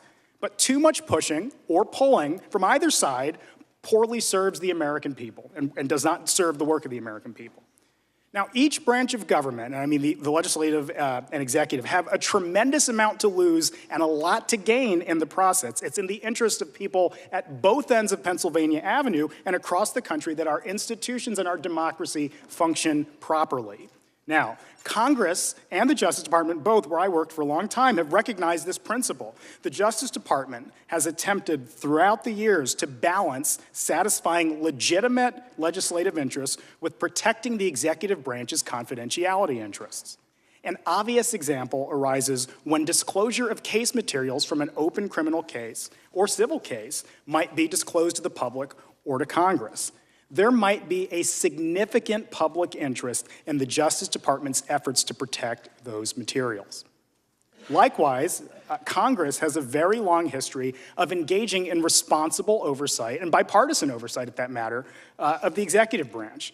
This means reaching accommodations that have regularly included narrowing requests for information, limiting access to information that's provided by the executive branch, or even at times delaying a congressional investigation until the work of the Justice Department in the form of prosecutions or declinations are completed. For instance, here's an example. In the early 2000s, the House Oversight Committee wanted to obtain documents from Special Counsel Patrick Fitzgerald's investigation into the leak of the covert identity of CIA officer Valerie Plame. They consulted, this is the committee, the Oversight Committee, consulted with the Special Counsel and agreed to delay receiving information until after the end of the litigation or after the investigation and litigation. Even then, the chair of the committee worked closely with the special counsel to narrow his requests that the special counsel agreed would not infringe on his prosecutorial independence or intrude upon grand jury secrecy, which, as many of you know, is protected by law, under the law.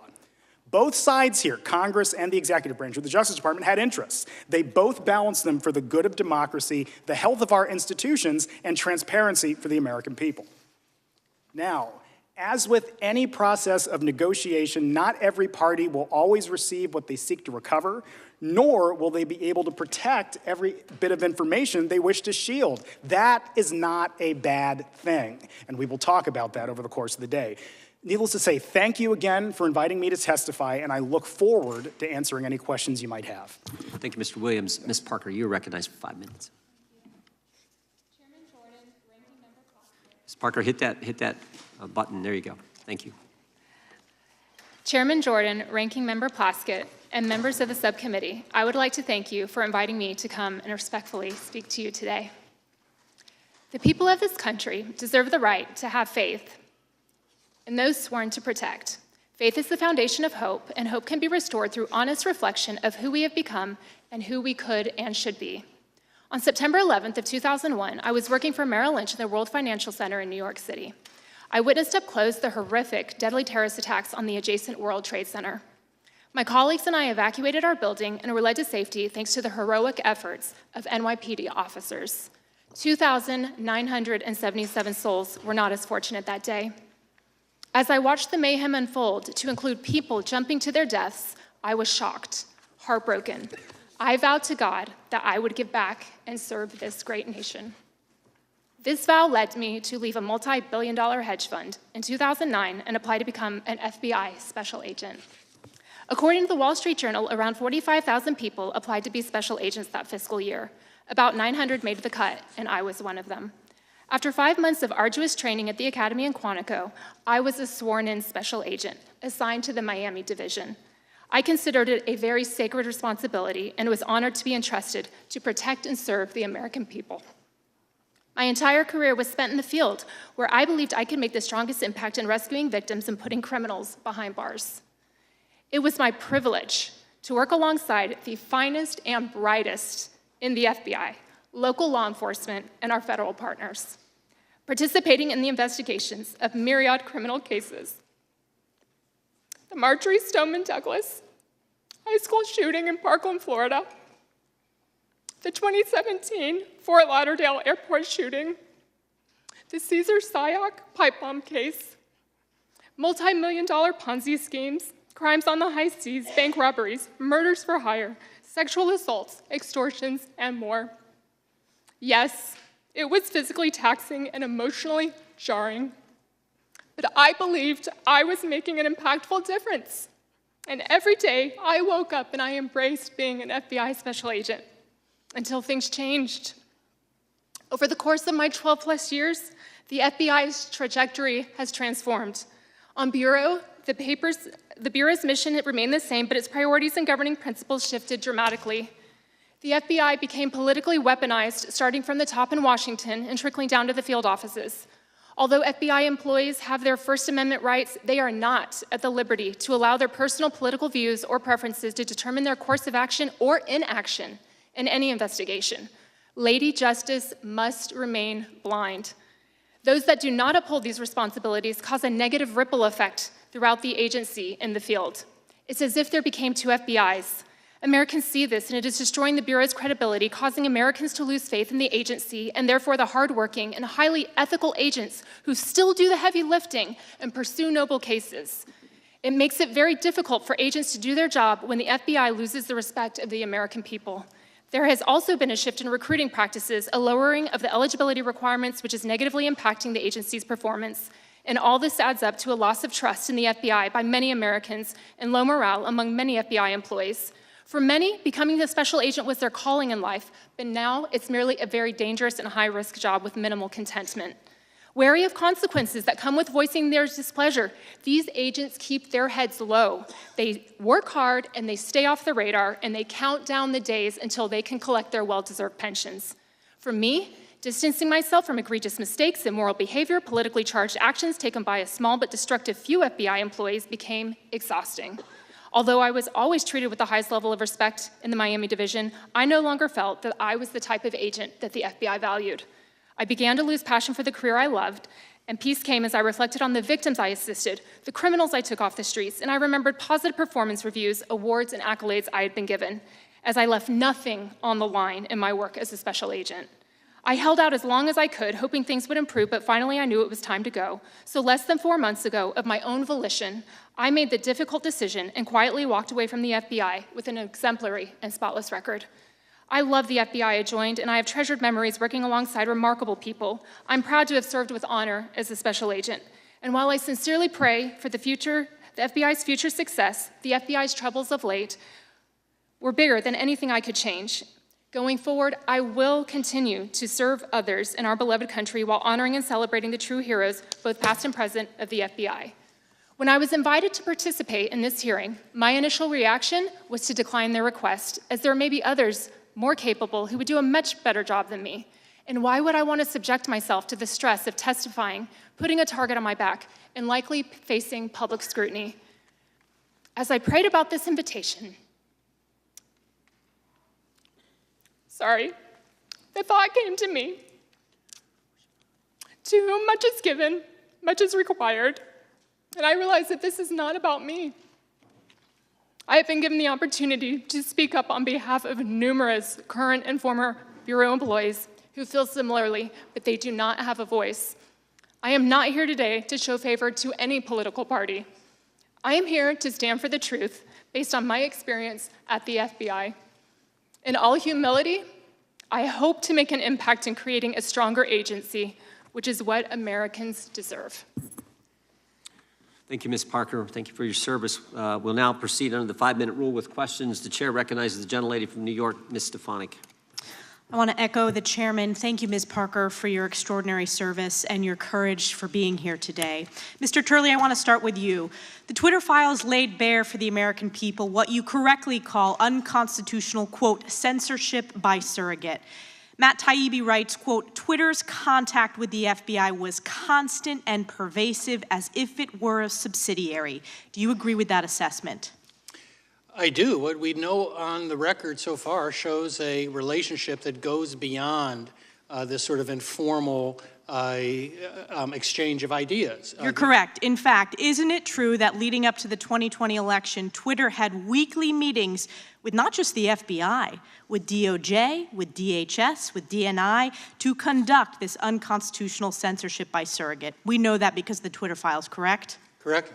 And it was not just meetings, not just censorship of stories like the Hunter Biden laptop story. We also now know that the FBI paid Twitter over $3.4 million of taxpayer funds to censor these stories before the 2020 election. Is that correct?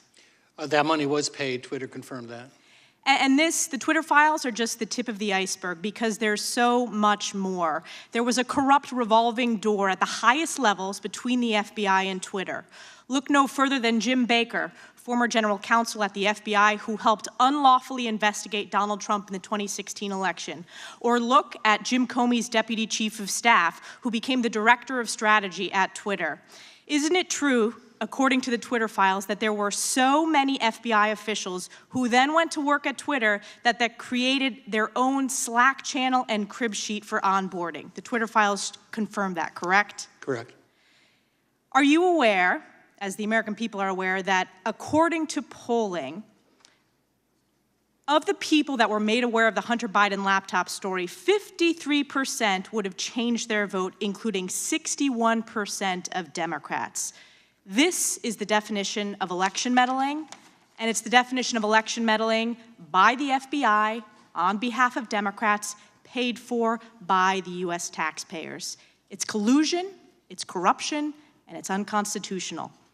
Ms. Parker, I want to go to you next about your experience at the FBI, because this is not just about the Twitter files, which folks are focused on because of the news it made. It's about a systemic rot in the culture and the politicization of the leadership of the FBI, and it needs to be rooted out.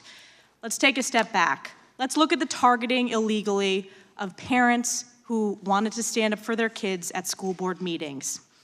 On September 29, 2021, the National School Boards Association sent a letter to Joe Biden equating parents at school board meetings to domestic terrorists. And on October 4th, Attorney General Merrick Garland issued a memorandum to the FBI and U.S. attorneys that the department would use federal enforcement tools to target and prosecute these parents. Do you consider parents as domestic terrorists? I do not consider parents as domestic terrorists. No, I do not. No, and neither do the American people. But there's more to this story. It goes back further than that initial letter on September 29th.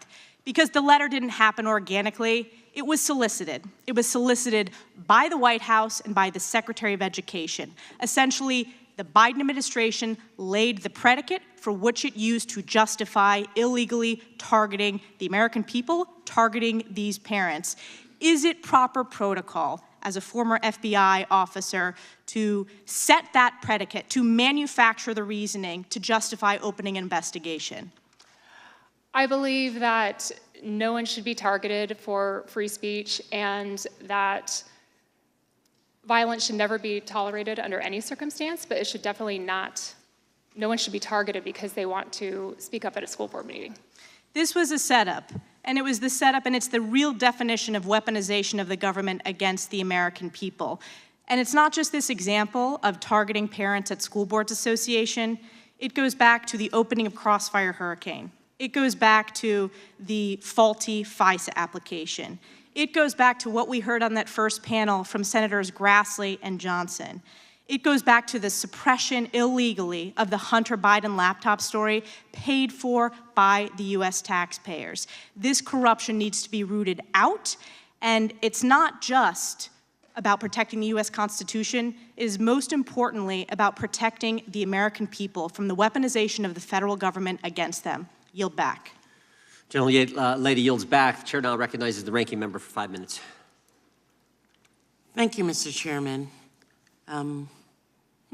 Very interesting. As a parent of 5 children, I think having my rights as a parent is a very sacred trust, a very sacred trust. But Mr. Williams, would you say that having worked as a prosecutor, threats of violence against individuals is something that supersedes an individual simply being a parent? Of course, Madam Ranking Member, threats of violence are actionable under the law. When they come, prosecutors can investigate, or the FBI or any other investigative agency can investigate them and prosecute as appropriate. Sure.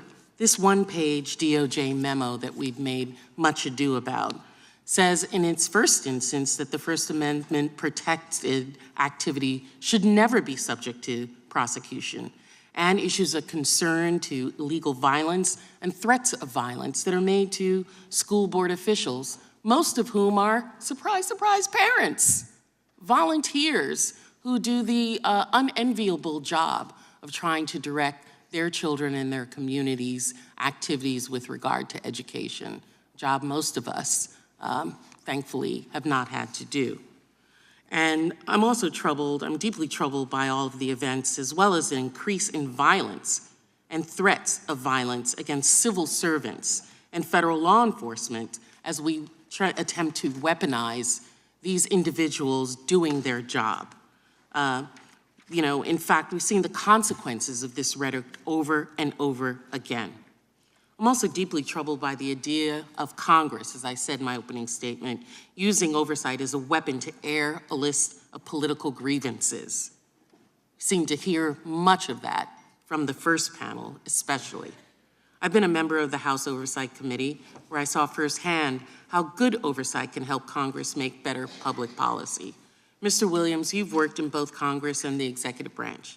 Do you agree with me that oversight of the federal government is an important legislative process?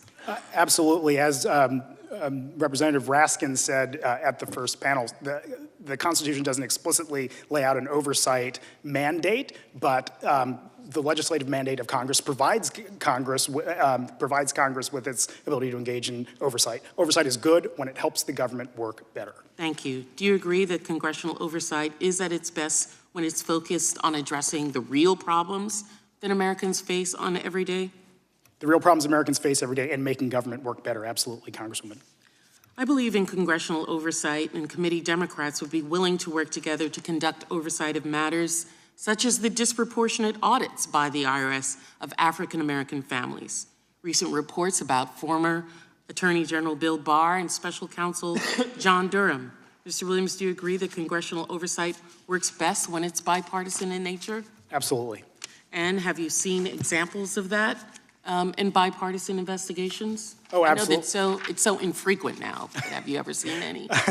Absolutely. A great example is in 2016 when the House Committee on Oversight, led by Republican Chairman Jason Chaffetz and Ranking Member Elijah Cummings, worked together on an investigation, a bipartisan investigation of the United States Secret Service and mismanagement and misbehavior there. It led to bipartisan legislation that made, as I said, the government work better and Secret Service a more functional organization. What about cooperation between the branches of government?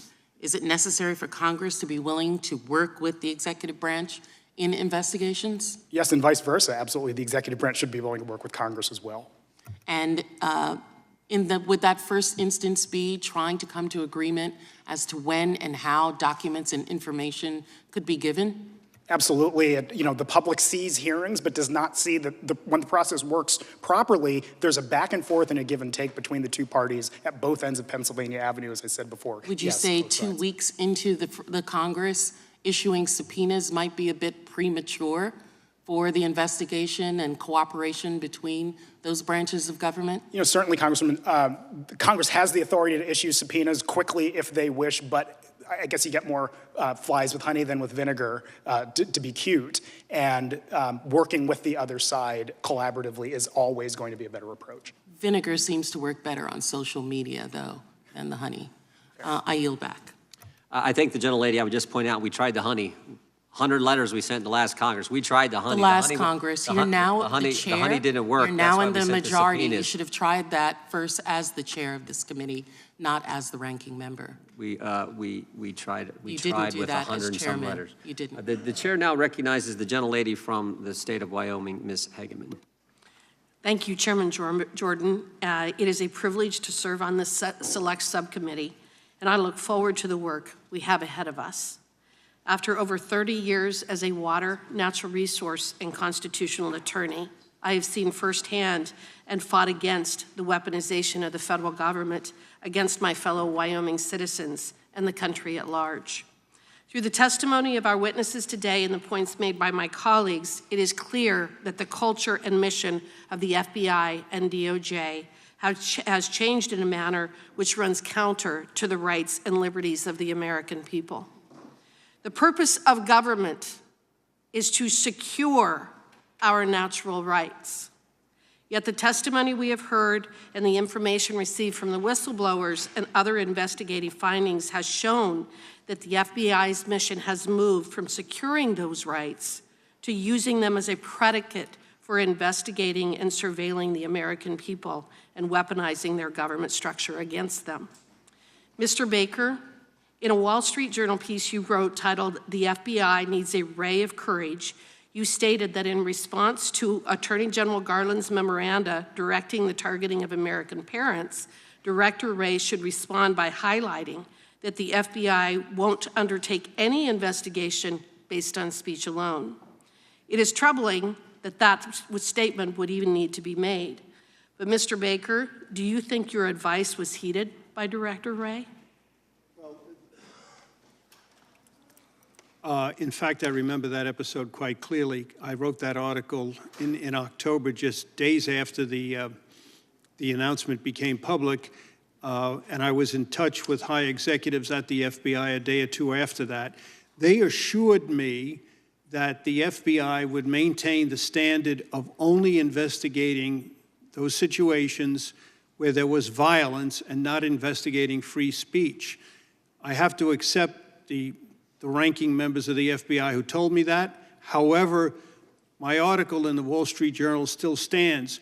We needed, the FBI needed, the American people needed to hear Director Wray say that publicly, as other FBI directors have spoke up to previous attorney generals and previous presidents, and he never did, publicly.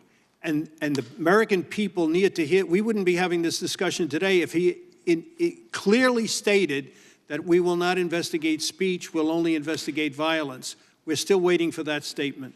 Okay. Mr. Turley, from what Mr. Baker just said, we have seen two issues stemming from this abuse and change of priorities within the FBI and DOJ.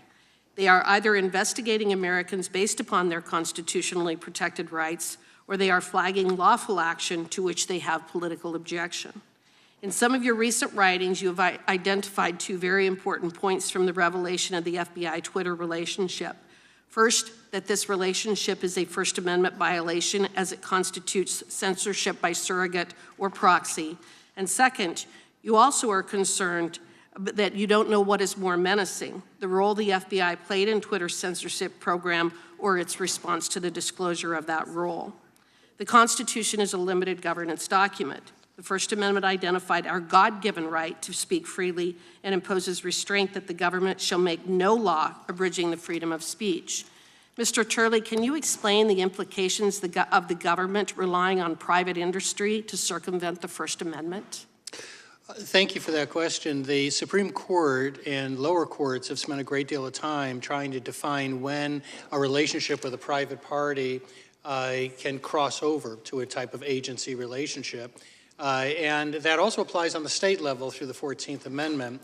In cases like Page, for example, you have situations where you have a government official who called an employer to say, I don't like what this person said in a public meeting, and that employee was fired. And the court said, you know, that is government action. That is a violation of the First Amendment. One of the things that this subcommittee has to deal with is that difficult line, and I admit it is difficult. But in these Twitter files, there's a very disturbing picture that emerges. You have regular meetings between the FBI and Twitter. They even offered to give clearances to Twitter officials. You have complaints among Twitter employees that this is overwhelming in terms of the number. And what you really see is how insatiable censorship becomes, that eventually they were doing what appeared to be word searches and just sending all of these postings in for possible action by Twitter. And that included things like jokes and other things that anyone looking at it would realize that this is not a nefarious Russian operation. So when we talk about surrogate censorship, we're talking about one of the most serious threats against free speech. You know, people always say, well, you know, the First Amendment only applies to the government. The First Amendment is not synonymous with free speech. It deals with one problem of free speech. What we're talking about with surrogate censorship is a much greater problem for those of us who value free speech as a defining right of this country. I appreciate that. And one more point to make, they also paid Twitter millions of dollars. Time has expired. I will yield back. Thank the gentlelady from Wyoming, and now I recognize my friend on the other side of the aisle, Mr. Lynch, who worked successfully and diligently with our late friend Walter Jones to secure the release of 28 pages of the 9/11 document. And now I recognize Mr. Lynch for 5 minutes. Thank you, Mr. Chairman. Mr. Williams, on August 12th, 2022, the FBI and DHS released a joint intelligence bulletin warning of an increase in domestic terrorist threats against federal law enforcement officials following the search of Donald Trump's offices at Mar-a-Lago, including, quote, a threat to place a so-called dirty bomb in front of FBI headquarters and issuing general calls for civil war and armed rebellion. On August 9th, at Judiciary, GOP tweeted, the IRS is coming for you. The Department of Justice is coming for you. The FBI is coming for you. No one is safe from the political punishment in Joe Biden's America, close quote. And on that same day, my colleague, Representative Gosar, my Republican colleague, called the FBI, quote, the enemy of the people, and tweeted, we must destroy the FBI, close quote. Do you share my concerns as a former FBI employee about this type of rhetoric inflaming those who might already be inclined to do harm to our federal officers? Mr. Lynch, above all else, I should take a moment to praise the work of the FBI and the many law enforcement agencies and individuals that I worked with throughout my time, 15 years in government, much of it in law enforcement.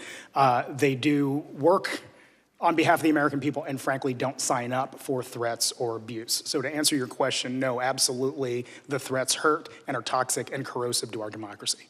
Is it ever appropriate for American leaders to encourage violence against another branch of government? The encouragement of violence is never appropriate either as a moral matter or under the law, sir. Now, thank you. The FBI has to respond to facts on the ground. And as recently reported by the Bipartisan Center for Strategic and International Studies, 28 of the 30 domestic terrorism fatalities that occurred in 2021 were the result of far-right terrorist attacks perpetrated by individuals who were, and I'm quoting, motivated by ideas of racial or ethnic supremacy, opposition to government authority, including perceived overreach related to protocols following the COVID-19 policies, misogyny, hatred based on sexuality or gender identity, and belief in QAnon conspiracy theory or opposition to certain policies such as abortion. Mr. Williams, could a congressional investigation designed to spread misinformation suggesting that the government is a threat actually compromise the safety of American citizens? The important words there were designed to, and so of course a congressional investigation that were designed to do that would be improper, sir. As you've raised as well, I was on the committee when Mr. Chaffetz and our dear friend Elijah Cummings conducted those negotiations around investigations of the Secret Service, and I also agree with the former chair's instructions around our joint investigations with Walter Jones. But could congressional investigations predicated on anti-law enforcement rhetoric contribute to misinformation that could lead extremists to target government actors? Yes, sir.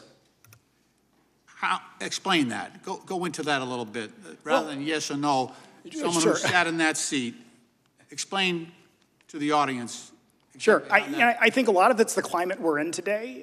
There is a significant risk of harm to an individual when people are whipped up by what they read and see. And so certainly these aren't mere statements. In addition to being legally actionable, they come at a significant cost, sir.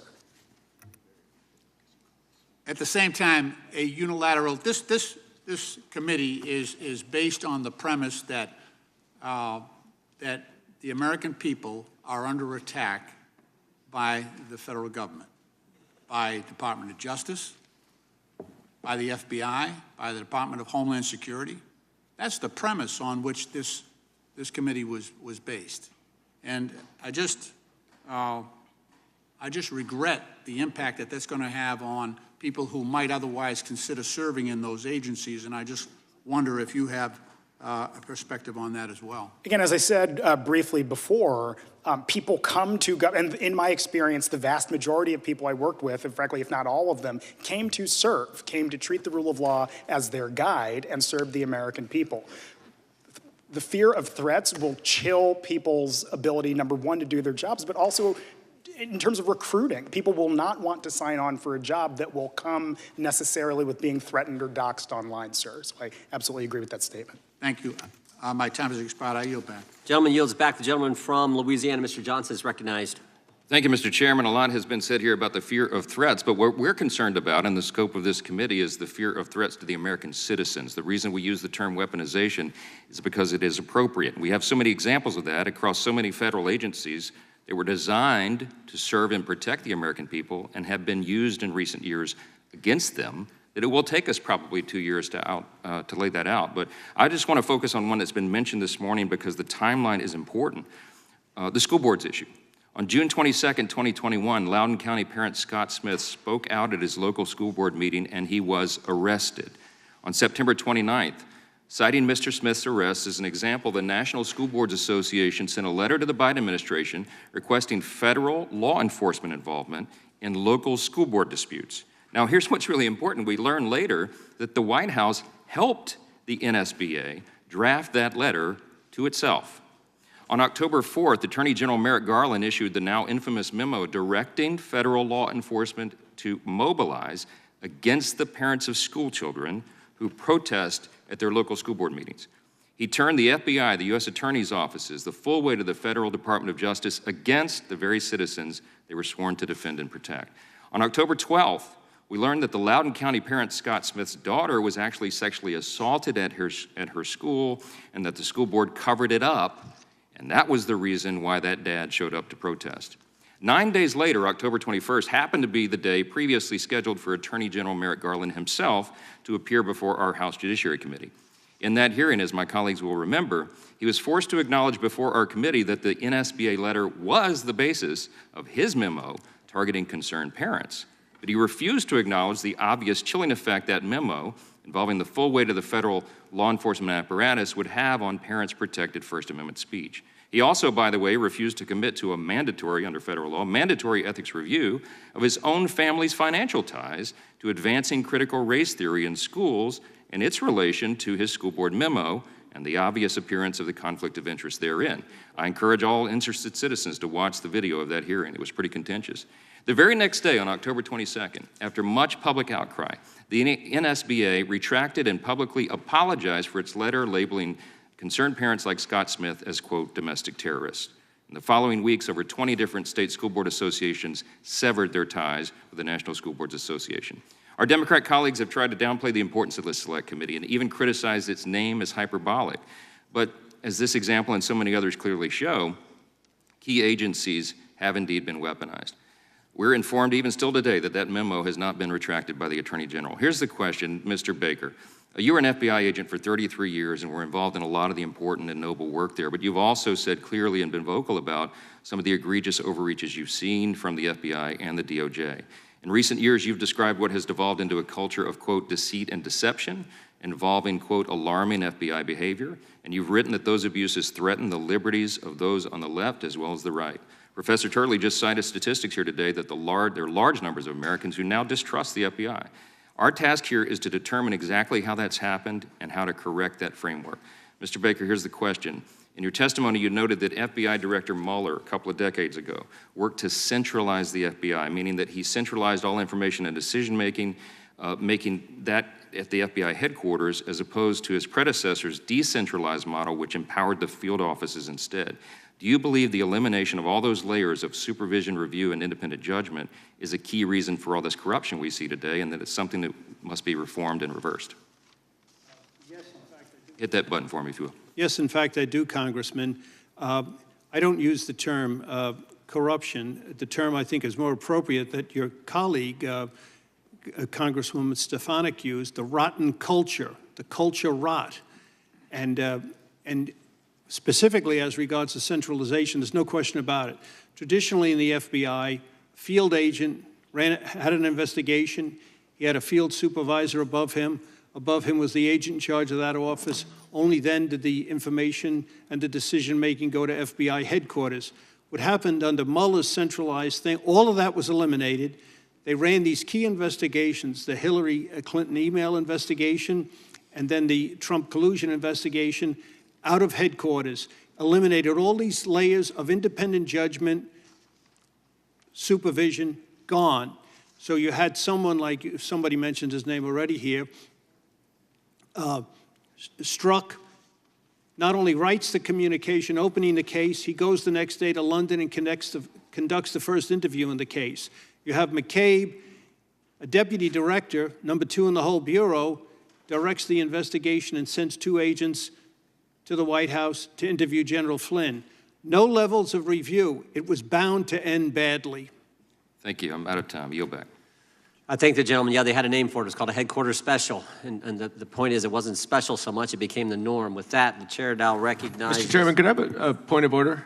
There have been a lot of mention of information and testimony that you all have received from whistleblowers.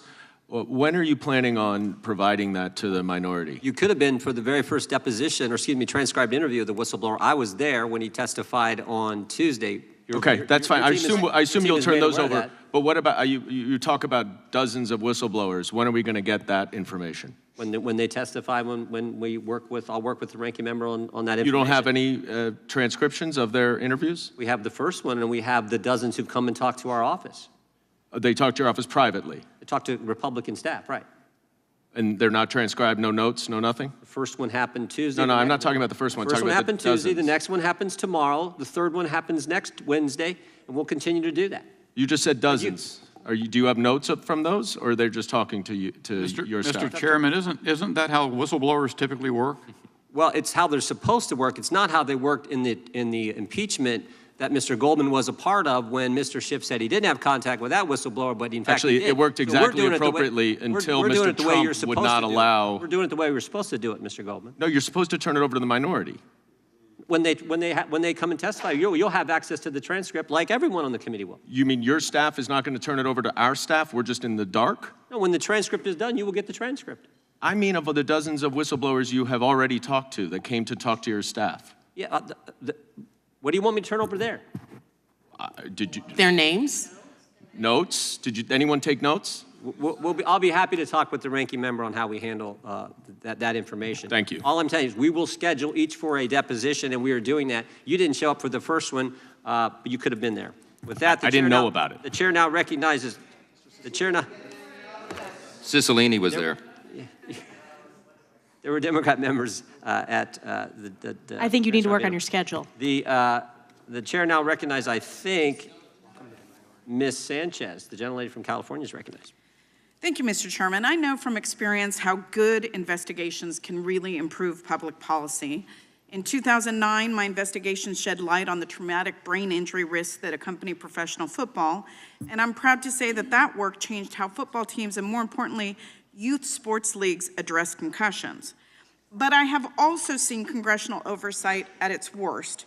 I served on the Select Committee on Benghazi, and I saw how politicized and expensive that investigation was, and I want to note again that the final report found no new evidence of wrongdoing. Mr. Williams, you've handled oversight for both Congress and the executive branch. Based on your experience, what are the hallmarks of fair and effective congressional oversight? Again, fair and effective oversight is number one. Does it serve to make government work and function better on behalf of the American people? And then I would say, two, is there a process of accommodation between the branches of government that are seeking to have information? And in my case, that was the Justice Department and the Department of Homeland Security, but any government entity. Are they working productively together? Those two things. I'm glad you raised the issue of accommodation process. Yeah. Can you explain why that's necessary and why the government can't simply comply with every congressional oversight request the moment that it's made? Sure, and here's an example, Congressman Sanchez. It's actually more efficient in many circumstances for the parties to attempt to come to an agreement prior to whether it's issuing subpoenas or going straight to hearings and so on, because of the fact that things that are more contentious are far more likely to end up in litigation and tied up in the courts for whether it's months or years thereafter. Where if the parties had just at the beginning tried to resolve it, like the judge I clerked for used to say, can't y'all work this out? We'll try to work it out up front and come to some agreement where not everybody gets what they were initially asking for, but somehow the process moves forward. Last week, just 2 weeks after being named chairman, Mr. Jordan served multiple subpoenas seeking internal information from the executive branch.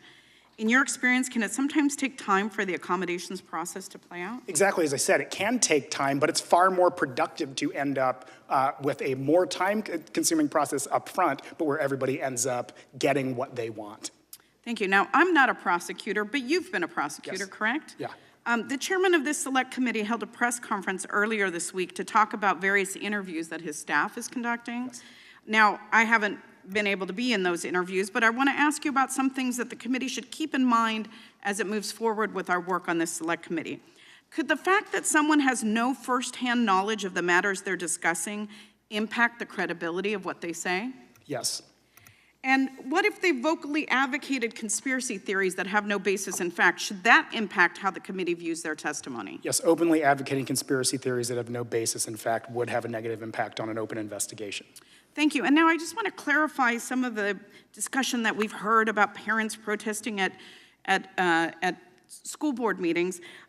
People have the right to free speech in this country, but is that an absolute right? Absolutely, and the best example is threats against other people are not, it's just not protected speech. And in fact, many of these people who have shown up at school board meetings had threatened school board officials with violence or even with death. And isn't that the reason why they were placed on this, sure. special sort of monitoring thing to make sure that they were not going to carry out those threats of violence? To be clear, Congressman, I'm not familiar with the particulars of each individual case. I can say, however, and this is based on my experience as a prosecutor, if somebody threatened somebody else or violated the law in another way in a manner that could either, the term is probable cause, if there's probable cause to believe that an offense was committed, then certainly law enforcement can take action. And frankly, if law enforcement oversteps its bounds, there's a process through the civil rights process or any other way of dealing with that and addressing it. So again, we have the right to free speech in this country, but it's not absolute if it includes threats against other people. And it's not just violence that we should be looking out for, but it's also threats of violence that law enforcement should be looking out for. Absolutely, it's the threats of violence because, look, to be quite straightforward, threats of violence lead to violence or can. Great, thank you. I appreciate your testimony, and I yield back. Lady yields back. The chair now recognizes the gentleman from Florida, Mr. Gates. Mr. Williams, wouldn't the American people feel like this government wasn't so weaponized against them if there wasn't such a revolving door between Department of Justice senior officials and lobbying?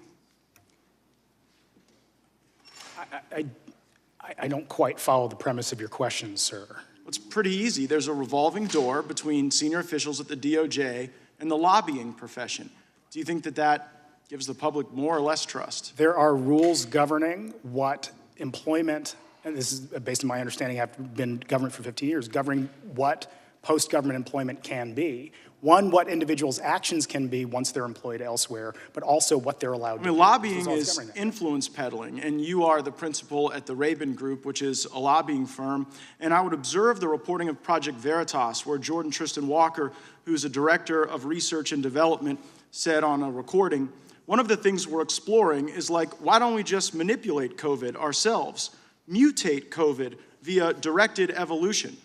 Pfizer is a revolving door for all government officials. It's pretty good for industry, to be honest. It's bad for everyone else in America. Pfizer is one of the clients of the lobbying firm that you're a principal of, isn't it? I do not represent Pfizer. I do not know, sir. You're a principal of the Rabin Group, right? No, that is correct. Mr. Chairman, I seek unanimous consent to enter into the record the clients of the Rabin Group, which include Pfizer. Without objection. Not just Pfizer, but Google as well.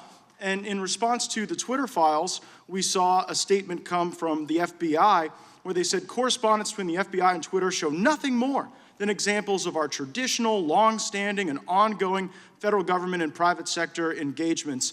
Are there such engagements between the FBI and Google?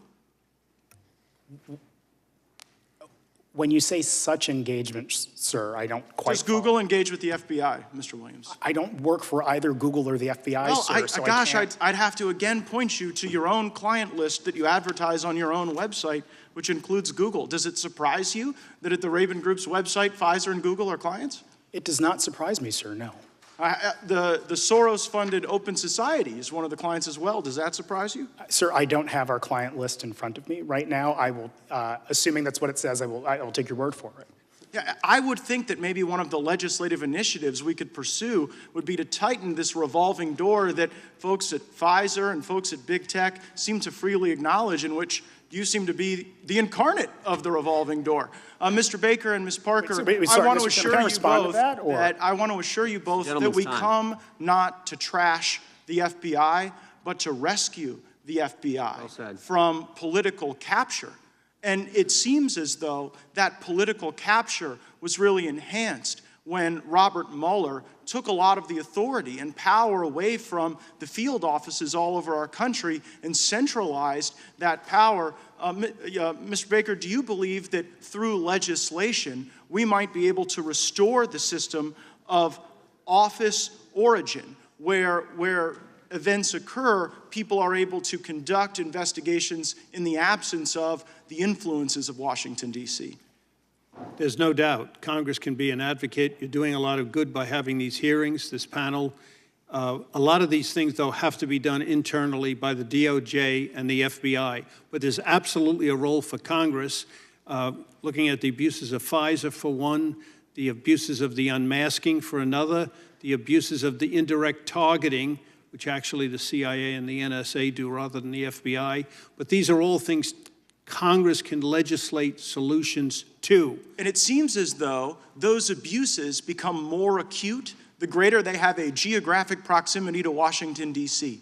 Seems we don't see these abuses with the brave FBI agents like Ms. Parker, who I'm very grateful served my fellow Floridians in the Miami field office. Ms. Parker, if we got the decision-making more out of Washington, D.C. and into the hands of our field offices where we have so many patriotic and brave FBI officials, do you think we'd be able to escape this political capture that quite literally drove you out of the Bureau?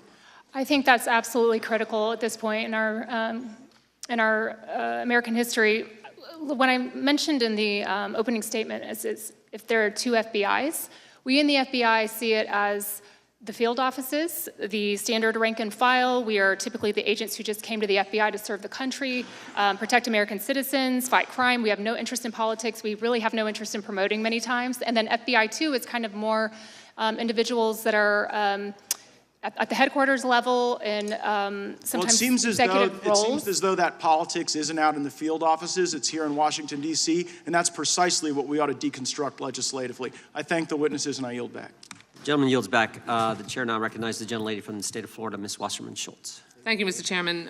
Mr. Williams, do you want to take about 30 seconds to respond? It won't even take 30 seconds, Congressman. What I would say is if we're talking today about what's within Congress's powers and duties under Article 1 of the Constitution, one such thing is legislation. If Congress wishes to pass bipartisan legislation either about the Federal Elections Commission or lobbying requirements, have at it. That is Congress's role, and work together and do it. I would support it, and I'm sure many people in this room would. Alas, our first bipartisan agreement. We're in agreement there, I think. Reclaiming my time. Sorry, I'm sorry. No, that's okay. Not from you. Thank you. First, I want to thank you, Ms. Parker. As a victim of the Cesar Sayoc bomb package case, along with my staff, I appreciate your service and the work that you did in the Miami Bureau. Mr. Williams, you worked in oversight for a long time, as you noted, in Congress for the executive branch. You've seen it at its best and worst. And although the Judiciary Committee has issued subpoenas over unfounded accusations just 2 weeks into this Congress, I know I have serious concerns over their rush to judgment, like many other committee actions that are employed by Republicans for purely political reasons. But their move also clearly shows that when Republicans are in charge, they use the levers of power to weaponize government. So can you tell us some examples of congressional oversight that has been abused in that way? Well, what I will say, Congresswoman, is that when congressional oversight is abused, history doesn't treat it well. And none of us today are the judge or the guide, but history will be. And if, for instance, individuals are targeted, history will not be the judge of that if Congress is using its authorities to do so and overstep its bounds beyond the scope of its Article 1 authority. Thank you. And what can members of Congress learn from past examples of the politicization of oversight? I think past is prologue, and by recognizing that with a large platform as Congress has, it has the tremendous ability to harm people as much as it does to do good. And Congress ought to perhaps have that in mind when thinking about how to make government work better. Thank you. In 2015, a member of Congress who happens to currently hold the gavel now in the House boasted that the Benghazi Select Committee was effective all because it hurt Hillary Clinton politically, saying, quote, "Everybody thought Hillary Clinton was unbeatable, right? But we put together a Benghazi Special Committee, a select committee. What are her numbers today?" Unquote. He even bragged in the same statement that because of it, her, quote, "numbers are dropping," unquote. During Hillary Clinton's 2016 campaign, Republicans held 9 investigative hearings focusing on her, including one where they called her to testify for over 11 hours. That was clearly politicized and weaponized oversight. And frankly, this weaponization committee itself epitomizes the weaponization of government. So, Mr. Williams, is it ever appropriate to turn congressional oversight authority into a weapon to harm a political opponent? No. And how can the politicization of congressional oversight harm the credibility of future congressional investigations? That's exactly the point I was going to get to, Congressman. If the public loses its faith in Congress's ability to be a fair arbiter of oversight disputes, then what does Congress have ultimately? So yes, this is about the integrity of Congress, I think. Thank you so much. Mr. Turley, turning to you, have you ever worked for Twitter? No. Do you have any formal relationship with the company? No, I just have an account. Do you have any specific or special or unique knowledge about the inner workings of Twitter? Nothing beyond the Twitter files and what I read in the media. So essentially, your responses to the questions here today were your own opinion and pure conjecture. No, I wouldn't say that. I mean, I try to base them on what we know from the Twitter files. Well, but you said that you don't have any specific or unique knowledge of Twitter, but you spoke as if you did. You were asked very specific questions about Twitter's, the way Twitter functions and the decision-making that they make, but yet you don't have any unique or special knowledge about Twitter and have never worked for them. And so this is only just your opinion, would you say, as a Twitter account user? No, I've come to give legal analysis based on facts that are in the public domain, and I was really referring to what I was asked about the Twitter files. Reclaiming my time, legal analysis is another word for opinion. I would think there is some distinction, but yeah, it ultimately is an opinion, but I believe the question to me was based on what the Twitter files show, and that was my reading of the Twitter files. Right. And again, that's another way of describing your opinion being offered, which was represented as unique and special fact, which you don't possess. Thank you. I yield back the balance of my time. Lady yields back. The chair now recognizes the gentleman from California, Mr. Issa. Mr. Chairman, before he goes, may I be recognized for unanimous consent? Oh, I apologize. Yeah, gentleman's recognized for unanimous consent. Thank you, Mr. Chairman. I seek unanimous consent to enter into the record a Republican staff report from the Committee on the Judiciary dated November 4th, 2022, entitled FBI Whistleblowers, What Their Disclosures Indicate, and ask that the committee also provide a copy to Mr. Goldman so that he might be able to review all the staff notes compiled in the report. Without objection, so ordered. The chair now recognizes the gentleman from California. I thank the chairman. Dr. Turley, let me just go back, or Mr. Turley, let me just go back. How many times have you testified before Congress on behalf of all of us? Dozens and dozens and dozens over my 22 years. I've testified both as a Republican and Democrat witness over 50 times, approaching 60. So, to use a term of art, you're an expert witness when it comes to evaluating the Constitution and a great many laws and their interpretation. That's how I've been called. That's why I've been called to this. And you teach in that role. I do. Okay. And I want to thank you because in my 22 years, I have seen you representing both sides many times and normally treated with the respect that your opinions based on your readings or your scholarly work are generally respected by both sides of the aisle, and I thank you for that. You know, this committee is rightfully being talked about, subcommittee, about as weaponization of government, but I just want to clear up a couple of points. The previous operation known as Operation Choke Point, where government limited people's ability actually to have bank accounts, that would be weaponization by government, a decision by government to affect commerce, correct? Well, it certainly affects commerce. There's no question about that. Okay, and it's outside what one would think the administrative state has a right to do in any sense. Our liberties include that right to have commerce not impinged by based on our political views by our government. So, in a sense, the weaponization of DOJ isn't new, is it? It predates this administration and even the previous one. No, that's true. Some of the darkest chapters in our history have come from the Department of Justice losing that independence and objective element that they pride themselves on. And that goes back to the Palmer raids and even before then. And whenever the DOJ and the FBI has lost its way in that sense, it has come at a great cost to the country as well as the department. Well, and speaking of lost their way, back in 2010, 2012, with the IRS's targeting of conservative groups headed by Lois Lerner, that certainly limited the free speech of those organizations when they were denied their ability to hold themselves as not-for-profits, correct?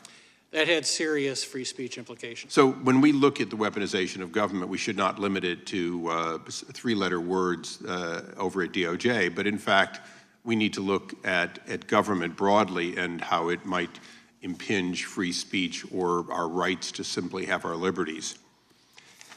And to that extent, we've covered a lot of the FBI, and I think that's important. I'm mentioning the IRS, but behind there, I have a concern about the FBI. Ms. Parker, I've got to go to you.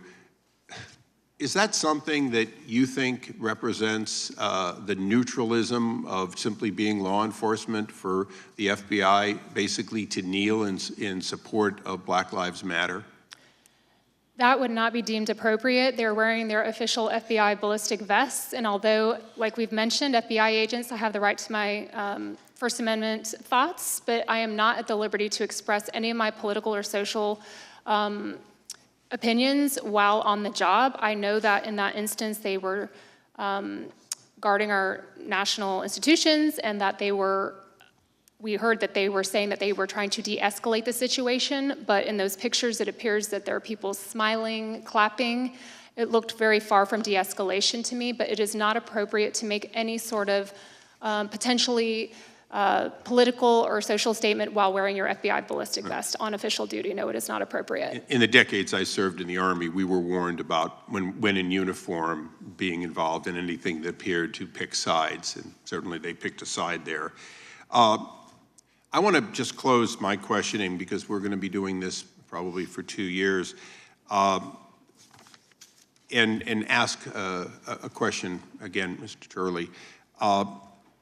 We have this question of government and what it's doing, but a lot of people are talking about how Twitter's a private company, Facebook's a private company. They're all private companies.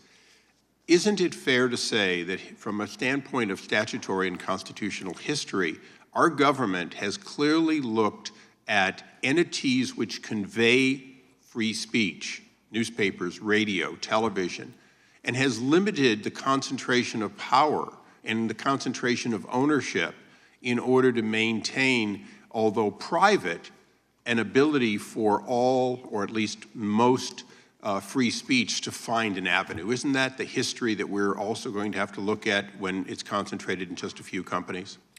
It is, and the fact is that much of our political dialogue now takes place on social media, which has replaced even telephones as a common form of communication.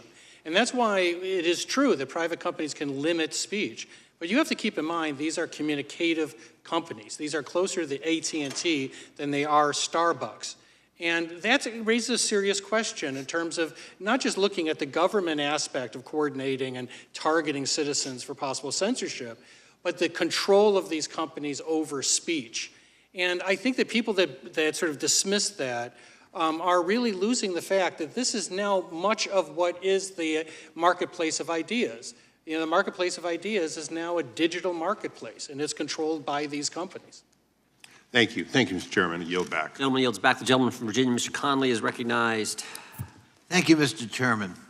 And I'm so glad my friend from California just brought up Lois Lerner and the IRS. And your comment, Professor Turley, that was troubling in terms of targeting a particular point of view, because, of course, that's not true.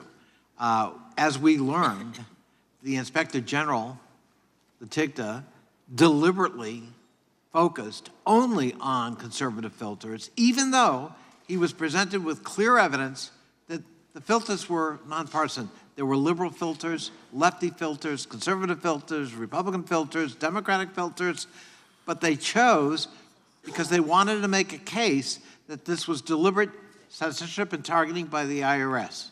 Wasn't true, never was true. False premise. And that's what I worry about right here on this committee. The premise is the FBI is tainted. The FBI is doing dirty work. It's got the hobnail boot of government on the necks of the American people who are simply trying to express themselves. Mr. Williams, you think the insurrectionists, thousands of them, who came here, many of them armed, that led to 5 deaths and the storming of the Capitol, to try to prevent the constitutional certification of the counting of the ballots for the President of the United States on January 6, 2021. You think that was nothing more than patriots that got a little carried away and they were just expressing their First Amendment rights, and the FBI shouldn't have been looking at it and certainly shouldn't be prosecuting people for it? Well, certainly, sir. I believe almost 1,000, if not over 1,000 people have been charged with crimes in connection with that day. Several people have now been convicted by juries and also with findings that were affirmed by federal judges of seditious conspiracy. That's using force or threats to impede or delay the execution of laws of the United States. So I guess I hear you saying we need to make a distinction between the expression of views, which is absolutely protected under the Constitution of the United States, First Amendment, and the use of violence to propound and propagate those views. That is correct. So the First Amendment does not protect the use of violence. Correct. In fact, that's illegal. Correct. So when we talk about parents just going to school boards, trying to express their concerns, that's true. Many parents go. I was a parent with a kid in a school system. I was a card-carrying PTA member. I certainly testified now and then about the school budget or school issues, but I didn't threaten the lives or families of school board members. I didn't anonymously threaten violence or let it be known that I knew where they lived and that there'd be trouble. That's a different form of speech, isn't it?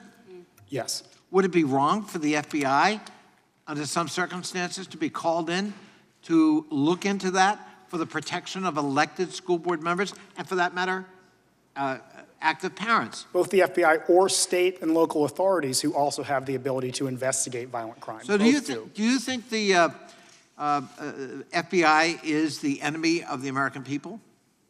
I do not believe, in my experience, look, again, I was in Do you government think for 15 the years. FBI ought to be defunded?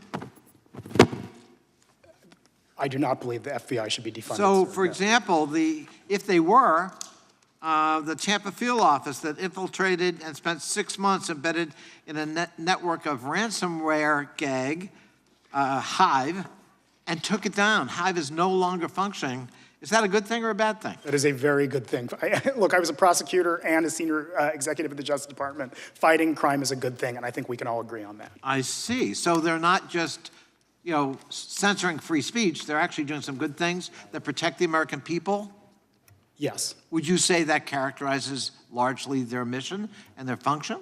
In my experience of working with the FBI and other federal law enforcement for years, absolutely, sir, that was my experience. So we have to put everything in context here. We can't allow somebody who asserts they're up to no good because a particular agent or a couple of agents may be doing X, Y, and Z, ought not to taint the entire function and mission or personnel of the FBI. Is that a fair statement? That is a fair statement, correct.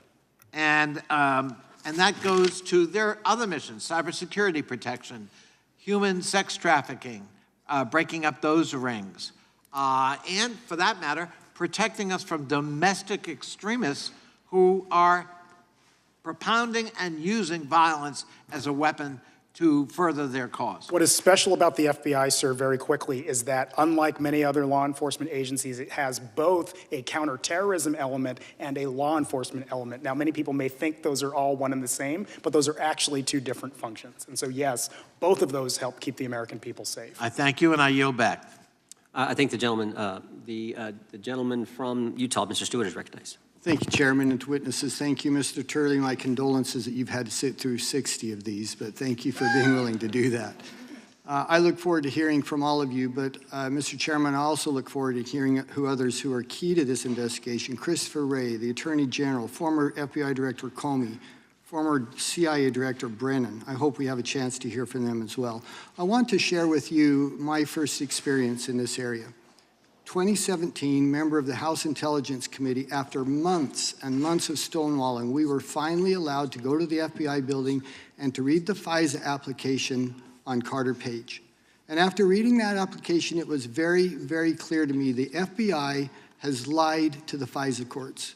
The FBI has lied to Congress, and the FBI has lied to the American people. After that, I had a similar experience with some CIA documents and then other agencies. And the result of this is, when, Mr. Turley, you talk about losing the faith of the American people, if an FBI agent called me today and said they wanted to speak with me, I would never speak to them, regardless of the topic, without my attorney present. And by the way, Congress has to reauthorize 702 this year. And we are a long way away from getting the trust of confidence because of the subject we're talking about today. And we'll lose a valuable tool if many people are simply going to say, we won't give them that authority, they abuse it. I'd like to focus on the FBI abuse if I could. I'd remind you, Carter Page was an innocent American citizen. The FBI said he was a Russian spy. Turned out that was not true. In fact, turned out there was zero evidence that he was a Russian spy. And yet, the FBI went and looked at the FISA application, and this is what they found. And Mr. Williams, I hope you'll pay attention to this because I'm going to ask you a question about this. They found 17 significant errors of omissions. They found 51 wrong or unsupported factual assertions, including FBI lawyers who simply made up evidence and included it in the FISA application. Disgusted by this, I would suppose, the IG went and looked at random 25 other FISA applications and found significant inconsistencies and omissions in every one of them. Mr. Baker, you're a former FBI agent. Do you think that 17 omissions, 51 wrong assertions in a FISA application that, by the way, if you're going to get one right, don't you think the one that's targeting the President of the United States would be one you'd be particularly careful of? And yet they found that many omissions. Do you find that a standard acceptable? Of course not, Congressman. And in fact, it's actually even worse than you described. There was exculpatory information available that was not considered. Some of the information that was considered, we now know from the Steele dossier was false. That's right, and the list goes on. But even beyond that, the fact is that individual American, that U.S. person, Carter Page, should not have been subject to that FISA surveillance because he was an individual who, this is all on the public record now, had cooperated with the CIA and the FBI in previous investigations. So he would, by the guidelines that existed then, he should have been excluded from FISA. He could have been directly interviewed. That's right. Mr. Baker, I'm going to cut you off because you've made your point. Mr. Williams, do you think that, as I've described to you, 17 omissions, 51 wrong assertions in one FISA application is professionally done? Sir, I would say that this is a matter that continues to be of interest to the Justice Department. It's a simple question. Do you find that acceptable? I think it's hilarious that you won't say, no, I don't. What I'm saying, sir, is that this is a matter before the Justice Department and Congress that has been ongoing for years. Okay, so you won't answer the question. What I will say is that it makes sense for you to direct the question to the Justice Department. I'm asking your opinion. I'm not asking for any insight into their investigation. I'm asking for a simple opinion. Do you find that acceptable? What I will say, as is my never mind. opinion, Do not answer the question. I think he's answered. Because of this, the FBI initiated reforms. And you know what they were? Trainings. Here's some trainings for senior FBI officials. Training number 1, don't lie to FISA courts. Training number 2, don't make things up. How about training number 3, don't hide evidence. That's what senior officials in the FBI did. And if I wish I had more time, I'm almost out of time, because I would come to you and ask, first, Mr. Williams, I'd come back one more time and ask you if you find that acceptable or not, but we won't waste time with it. I would ask, how do we restore faith in the FBI? Because we want to trust the FBI. And people say you're going after the FBI. What nonsense. We're trying to protect the FBI. I know FBI agents who are deeply offended by what they see. They want us to hold them accountable, and that's what the committee is going to do. Thank you. I yield back. Thank the gentleman. The chair now recognizes the gentleman from California, Mr. Thank you, Mr. Chairman. It pays to do a lot of listening, and what I've heard is a lot of discussion about this memo. And we ought to really take a look at it. In fact, it's on the FBI website right now. You can pull it up as I talk. And, Mr. Chairman, I'd like to enter that memo into the record. Thank you. So what do we really have here? I've read the memo. I recommend we all do. It starts off in the first paragraph making it perfectly clear that 1, the lawful First Amendment protection activity should never be subject to prosecution. That's the free speech piece, right there in the very first paragraph of the memo. And two, the actual issue of concern in this memo is the illegal violence, which has been discussed by several of you as totally illegal, or threats of violence. So let me be very, very clear here. We have myriad examples of extraordinary, serious, violent threats targeting school board officials that should be of concern to everyone in this room and all of my colleagues. Behind me are just 3 of the written examples that were of concern to the FBI. 1, quote, "It's too bad that your mama is an ugly communist whore. If she doesn't quit or resign before the end of the year, we will kill her. But first, we will kill you." It would seem to me that is a rather clear example of a violent expression of free speech, which is illegal. Also behind me is another written, this is why Hitler threw you, expletive, into the gas chamber. Third, we are coming after you, stinking traitors of America. This is what was out there in public school board meetings. I would love to show you the videos of those meetings, but we're not allowed to under the rules, apparently. But if we were to do that, we would have a rather clear and numerous examples of violent threats to school board members, teachers, administrators across this nation. This memo by the Attorney General, however it came to be, and that's been discussed here, that maybe somebody suggested that he take action on this, which is rather common. There's not one of us on this dais that hasn't been asked by one or more of our constituents to do something. And so the Attorney General does. He sends out a memo to the FBI agents across the country saying, bad things are going on. Or maybe I should just read it. Threats against public servants are not only illegal, they run counter to our nation's core values. Those who dedicate their time and energy to ensuring that our children receive a proper education in a safe environment deserve to be able to do their work without fear for their safety. That's the memo. That's what happened here. Is it the director noting, and I'm sure he had more than one source than the School Board Association, that there were things going on in our society that were dangerous. Ms. Parker, you spoke to the difference here between free speech and violent speech. This is what the FBI director did. He said to the agents, pay attention to this and keep track of it. Why? Why did he want them to do that? Because there were threats.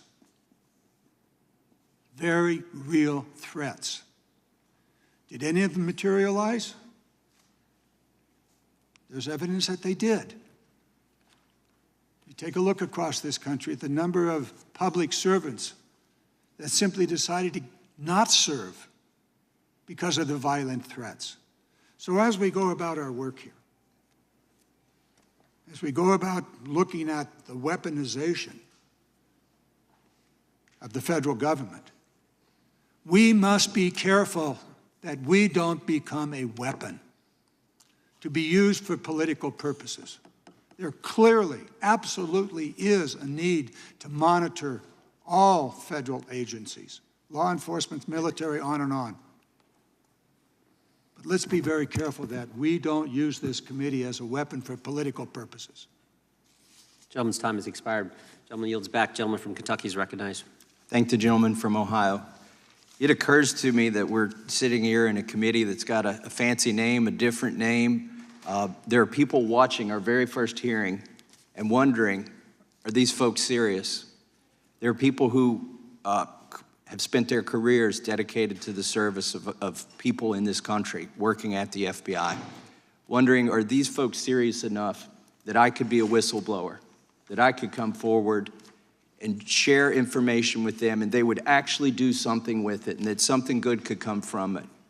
And I want to let those people who are watching, Ms. Parker and Mr. Baker, you're an excellent example of people who will come forward and make a difference.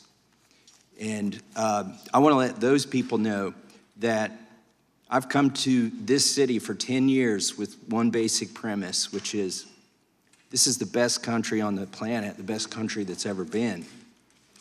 It's deeply flawed, but we owe it to our children to fix it. And that's why I sought to be on this committee.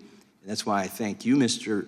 Baker, and you, Ms. Parker, for being here, and why I invite others who are watching to please come to us. Find somebody on this dais that you trust and tell us your story so we can fix it. And speaking of fixing things, I want to talk about the FISA program, which, Mr. Baker, you've talked about in your testimony, particularly 702 parts of it that we are going to re-examine and reauthorize potentially. On the surface of it, it sounds like a practical legal concept that you would collect information on foreign targets who don't have constitutional rights, and you might incidentally collect information that pertains to U.S. citizens who do have constitutional rights. But because it was collected incidentally and not in pursuit of that U.S. person, oh, we'll go look at this data, we'll put some policies and procedures, but the Constitution does not apply here because it was incidentally collected. Well, if the incidental collection were small enough, that might be a valid concept. The problem is we've collected millions of exabytes of data. When what you're collecting incidentally becomes the entire universe, I think you might need a warrant to go look at that information. And when the number of searches that is done on U.S. persons by the FBI, I'm not talking about CIA, NSA. We know in 2020 it was over 1 million searches into this phishing, into this database where you don't need a warrant. And then in 2021 it went from 1 million to over 3 million searches. This is problematic, and I hope we look at this going forward. Mr. Baker, you mentioned something in your written testimony I don't think you got a chance to speak about here today. Can you tell us what reverse targeting is and Yes. why we might want to be concerned about that? Yes, and it's not well understood, but in a nutshell, here it is. The CIA and the NSA are forbidden to target Americans, as you know. They often, and as you said, the numbers are in vast numbers where they pick up Americans most of the time just by incidental collection, and the Americans are not really doing anything wrong. If they pick up information that an American is breaking the law or is somehow a threat to national security, those other agencies, the CIA and the NSA, are supposed to provide that information to the FBI for appropriate action, and action can't be taken on it. But in reverse targeting, which John Brennan, during the Russian collusion thing, acknowledged they were doing, they would target a foreign person who was close to an American they were really interested in. And then when they picked up that information on the Americans, aha, we got it in incidental collection, which that was all phony and false. It wasn't incidental collection at all. That is another thing that you in the Congress, on both sides of the aisle, can address and correct. You can institute penalties for them pulling this monkey business like that. Mr. Turley, Professor Turley, I know we don't have a lot of time, but do you think, and obviously private companies don't infringe the First Amendment until the government tells them to do it. Do you think that Section 230 gave them some comfort that if they did that, that these private companies, if they when the government suggested to do something, that they did it, that they would have a safe harbor?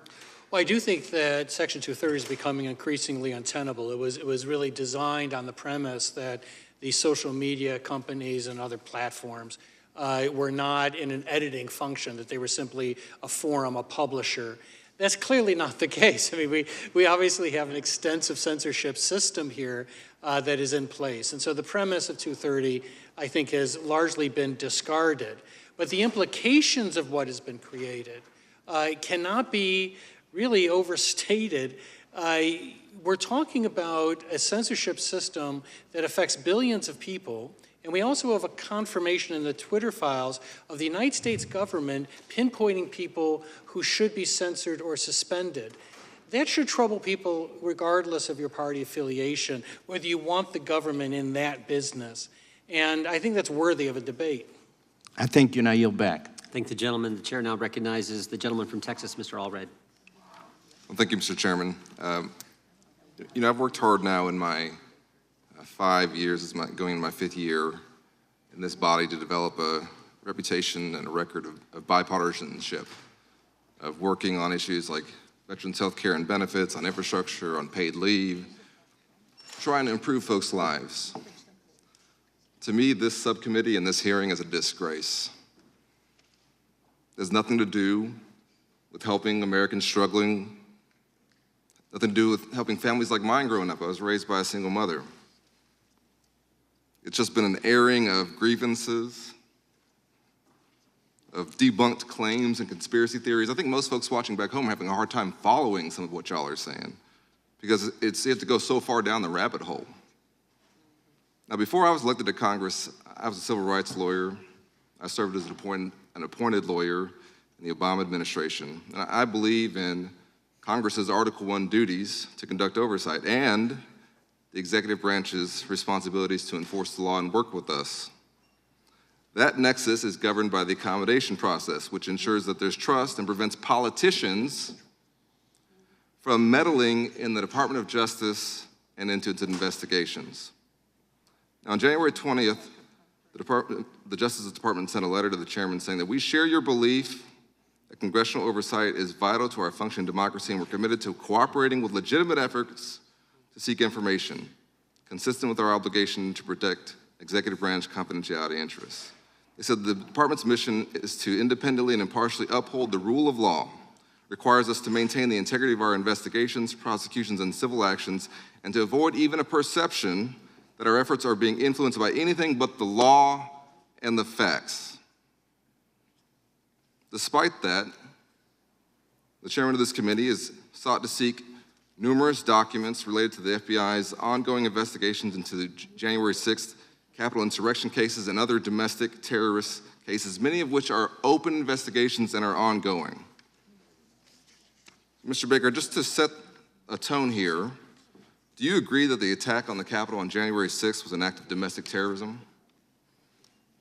I'm sorry, could you repeat the question? Do you agree the attack on the Capitol on January 6th was an act of domestic terrorism?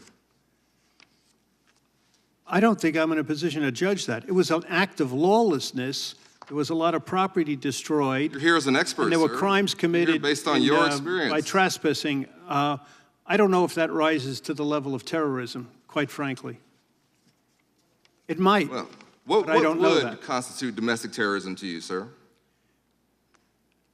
Domestic terrorism is acts of violence to influence political decisions. That's what we were told. You know what we in the do on past. January 6th every 4 years in this Well, country? January 6th to me looked like a riot.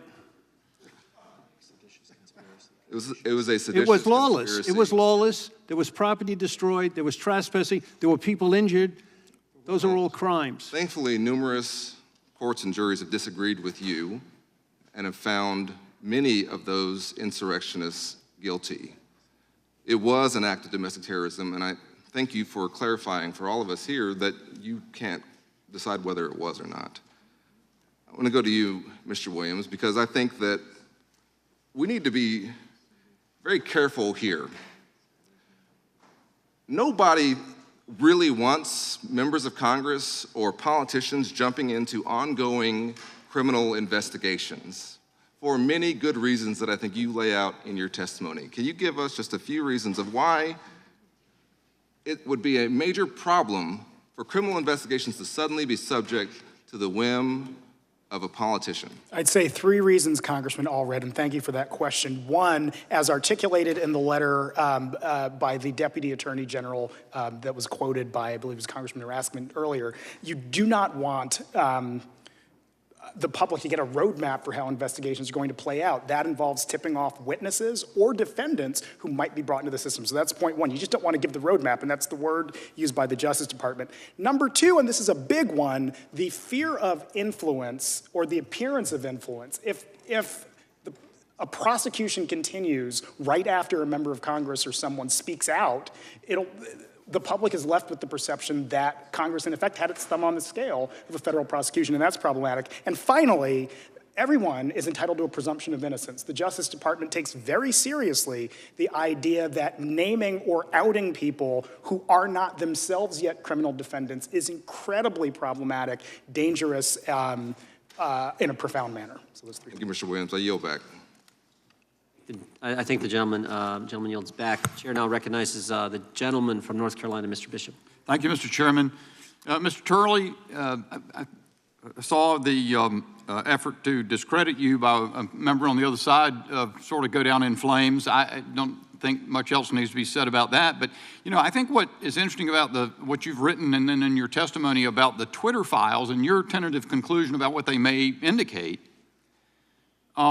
is a product. First, it bears repeating. I mean, you said there that it, quote, could well constitute the largest censorship program ever run by the government of the United States.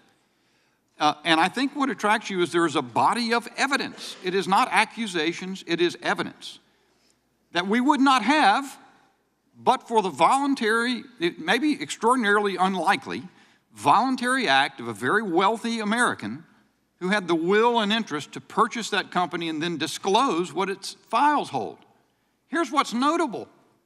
We didn't get any information about what the FBI and the CIA and the ODNI and GEC and all these other agencies are engaged in from those agencies. The American people wouldn't know but for Elon Musk's disclosures and the independent journalists who then used them. You've talked a little bit in response to earlier questions about how there might be enough evidence there, or in other evidence we might be able to get of like kind, to suggest an agency relationship between United States government agencies, the FBI, and these social media platforms that would cross a First Amendment line and violate the rights of Americans whose content was flagged for taken down. And that may well be, but it seems to me there's another angle to this.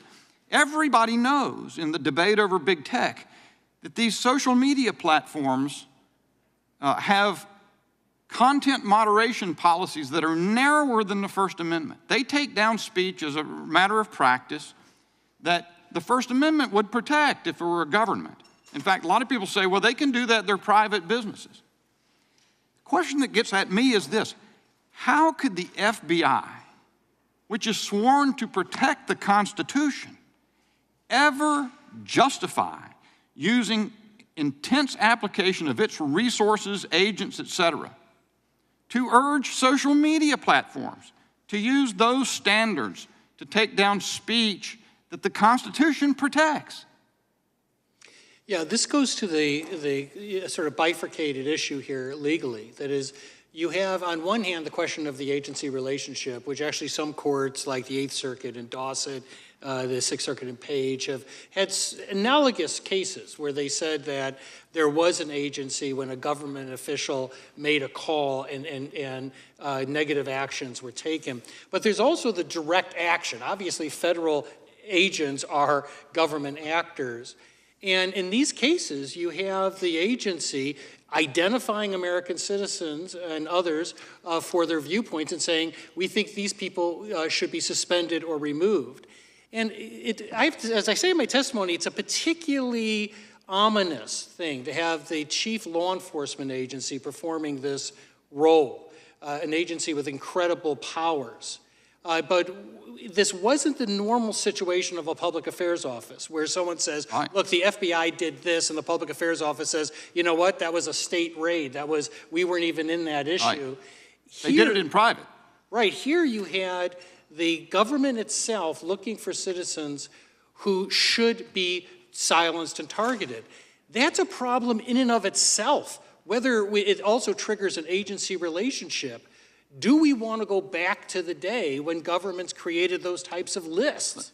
Let me get you to comment on something else that I believe is ominous. It's on the charts behind me. One of the Twitter file disclosures is that Elvis Chan at the FBI San Francisco wrote to a Twitter executive and said, my colleagues at the fort had a query for you. Turns out they had to tell me that means Fort Meade, the National Security Agency, NSA, probably. A few years ago, Twitter said they would no longer provide their data feed to members of the IC. That means intelligence community. And he goes on to ask whether colleagues at the NSA want to know if they'd reconsider that.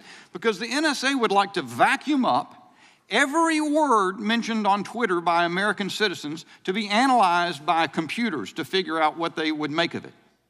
What about that? You don't comment on that in your column, but I'm curious what your impression is of that. Well, that's another troubling aspect of this interstitial relationship between the government and social media companies. Now, on some occasions, the social media companies said, we're not going to do that. But all these different layers of interaction that the Twitter files refer to make it harder and harder to discern where the government ends and the social media company begins.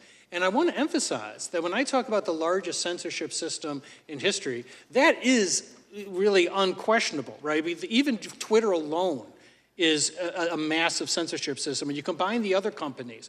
Now, it is privately run, and now we're looking at how much of that was being directed or influenced by the United States government. But we are, without question, talking about the world's largest censorship system. And when you add elements like the one that you talked about, of this sort of interstitial relationship or cross-pollination between agencies and social media, it becomes a very menacing prospect. These companies are enormously powerful. They control much of our political speech. And as we talk about the dangers to democracy, and I agree with many of the Democratic members and the Republican members about the need to protect our democracy, that's a threat to democracy. When you have the ability of people to speak and control of companies that are using standards that are really undiscernible.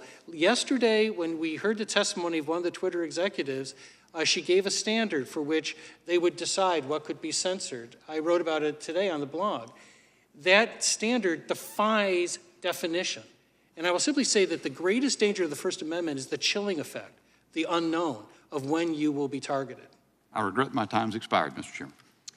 Thank the gentleman. Gentleman yields back. We now recognize the gentlelady from Texas, Ms. Garcia. Thank you, Mr. Speaker. Mr. Speaker, Chairman, I just promoted you this afternoon. Being called worse. And it did not take 15 rounds of voting to do it. Thank you, Mr. Chairman, and thank you to our ranking member for her steadfast leadership in pursuing truth and protecting our democracy. The federal government has a long history of weaponizing its power against minorities like communities of color, religious minorities, and immigrant communities. Women, Latinos, people of color, and religious minorities are the actual victims of a weaponized government, not billionaires or politicians with frail egos. House Democrats spent 4 years fighting to enhance civil rights and liberties and stop the weaponization of government against our most vulnerable communities. Now my colleagues on the other side of the aisle have assembled this misnamed and misguided committee to grandstand and to try to lecture us all on the weaponization of government. But the American people know that this committee and MAGA Republicans are all about all show and no substance, or as we say in Texas, all hat and no cattle. This committee is designed to inject extremist politics into the justice system and to shield the MAGA movement from the legal consequences of their actions. These political stunts undermine every agent, officer, prosecutor, law enforcement, and the entire justice system. We should instead dedicate some time to oversee direct interference in prosecutions and investigations. We should instead dedicate our efforts to investigating the abuse of power, the president's pardon power by the former twice impeached president. We should instead dedicate time and efforts to investigate the weaponization of the federal government to undermine and overturn the 2020 presidential election. I hope, Mr. Chairman, that we will have follow-up hearings to do some of that. Now I ask for unanimous consent to enter a letter from Citizens for Responsibility and Ethics in Washington, outlining these and other recommendations for this committee into the record. Thank you, Mr. Chairman. During the assault on the Capitol, which we've already discussed, many of us, including myself, were removed from the floor and evacuated. A lot of things happened, and I, for one, consider it more than just a riot. Some have suggested that this committee may try to erase the truth about the horrible days of that event. The idea of denying the truth about January 6th is horribly offensive to me, and I'm sure that it's even more offensive to the law enforcement officers who were on duty that day. Mr. Williams, I know you're familiar with that day, and you're familiar with the halls of Congress. You worked on the Hill, correct? I did, Congressman, thanks. Were you there on the Hill on January 6th? I was not present on the Hill on January 6th. Do you know others who were? I certainly do. Can you understand why it would be offensive to the people who were there, many like me who were on the floor and got pulled out, had to try to put on a gas mask and told to hit the floor? And of course, the many law enforcement officers who had to rise to the duty. Can you figure any way that we can defend this if anyone tries to rewrite what happened that day? It's the second part of your sentence that I want to pick up on, Congressman, because it's not just former colleagues and friends of mine that were here. It is law enforcement officers that I know, and there simply is no place for threats against law enforcement in a civil society. So, I will echo everything you said. It was real. 1,000 people have been charged with crimes. Several have been convicted of very serious crimes. It was a real event. So what is your reaction to the politicization of January the 6th?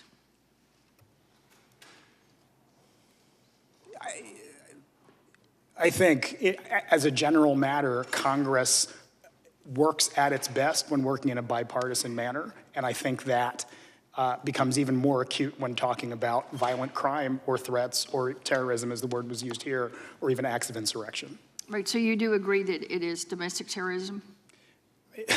And my former federal prosecutor friend at the end, we'd share this. There's no domestic federal terrorism statute. I want to be careful in how I talk about that. Now, certainly, there are acts that comprise what would constitute terrorism, violent crimes, and so on, that might fit under that definition. And another thing for Congress to consider, if it wishes to, is to pass a domestic terrorism statute. All right, are any of the investigations contemplated by this subcommittee comparable to the scale to the investigation of the attack of the Capitol? I'm sorry, I didn't quite catch the question, Congressman. Are any of the investigations contemplated by this subcommittee comparable in scale to the investigation into the attack of the Capitol?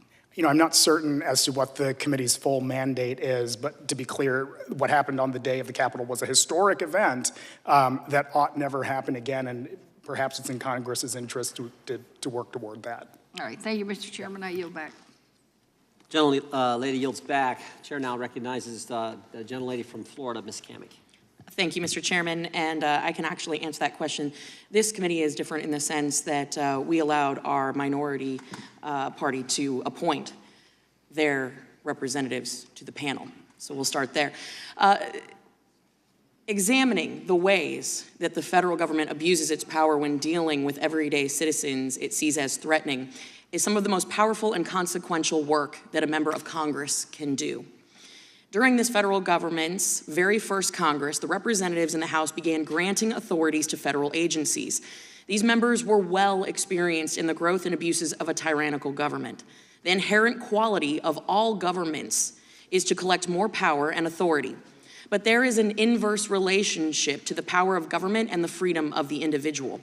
That is why James Madison, along with other like-minded members of the House, as well as President Washington, encouraged the passage of a Bill of Rights, defined, enumerated rights that citizens of our new nation could point to when governments begin to trifle with their lives, their businesses, or their faith. They passed the Bill of Rights in the first session of the first Congress, arguably the most important action ever done by this body for the American people. Their actions were revolutionary. No government on earth has a founding document that has aged as well as ours. It is the oldest and least amended Constitution in the world.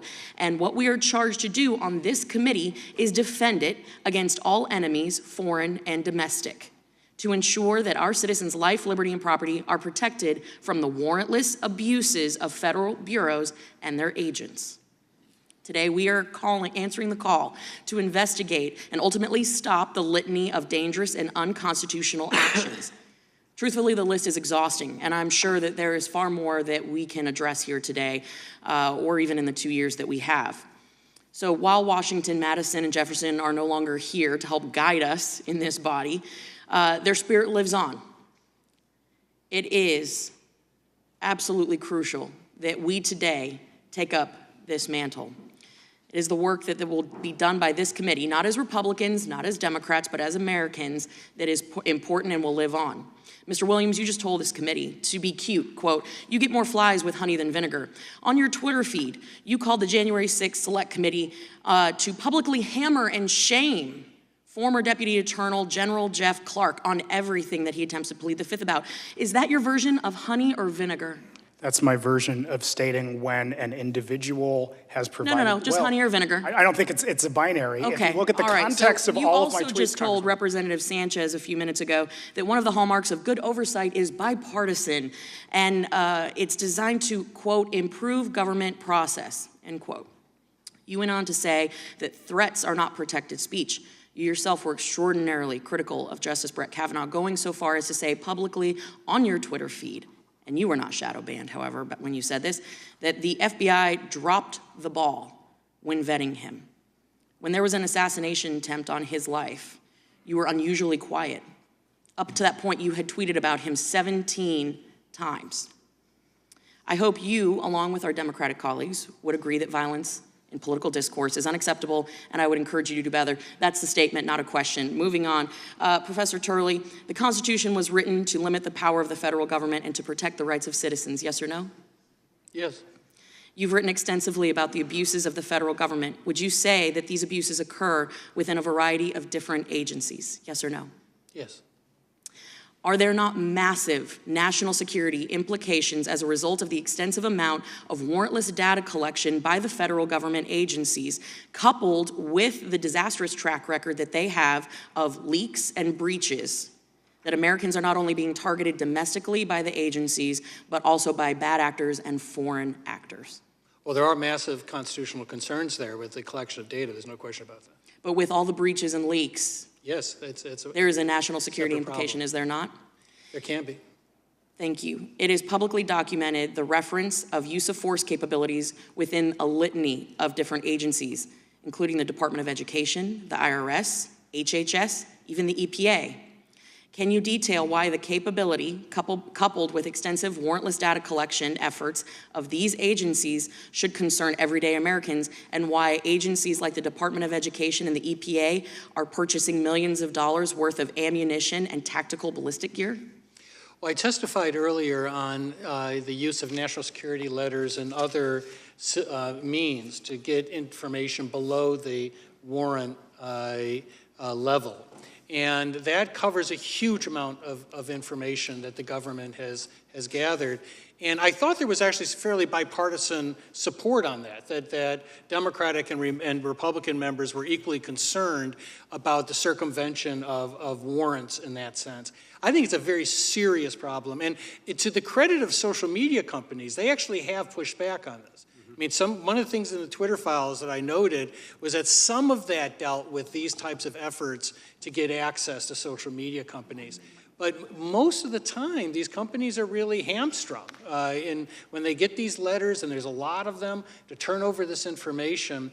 And citizens are unaware of that. And a lot of what we have that we could hold most dearly in terms of private information is now on our cell phones, it's now on the cloud. And the government has really targeted the cloud. I mean, they're going after the cloud with non-warrants. And in the previous hearing, I was really gladdened because Democrats and Republicans joined together and said, this is a problem. And I think it still is a problem. I appreciate it. My time has expired. I yield. Gentlelady yields back. The gentleman from New York is recognized. Thank you, Mr. Chairman. This is a committee menacingly called the weaponization of the federal government. Mr. Turley, have you ever worked for the federal government? Yes. What did you do? I did a couple of years off and on with the NSA as a lowly intern. I also worked in the legislative branch of various capacities. I represented Congress in court. But that's not working for the federal government. You were an intern. Well, okay. No, I wasn't an intern. I was representing them. I understand. You were an intern at NSA. That's the extent of your federal government experience. Is no, that right? I think Congress is part of the federal government. And you represented Congress. You didn't work for Congress. Well, they paid me. That's my standard. Okay. But also, I also worked for. All right, I want to reclaim my time. Let's move on because I have a lot to cover. You've commented a lot on the First Amendment today. Do you think that Special Counsel Mueller's indictment of members of Russian intelligence for interfering with the 2016 election through social media was improperly charged? Well, it depends. I have to look at which case you're talking about, but I supported Mueller's appointment as special counsel. I'm talking about the indictment. Yeah, I wouldn't say, I don't remember being upset with those indictments. Okay. What they did and what they alleged is that Russia interfered in our election through using speech via social media. Right. Now, do you think that the First Amendment protects people from making death threats against federal officials across state lines? No.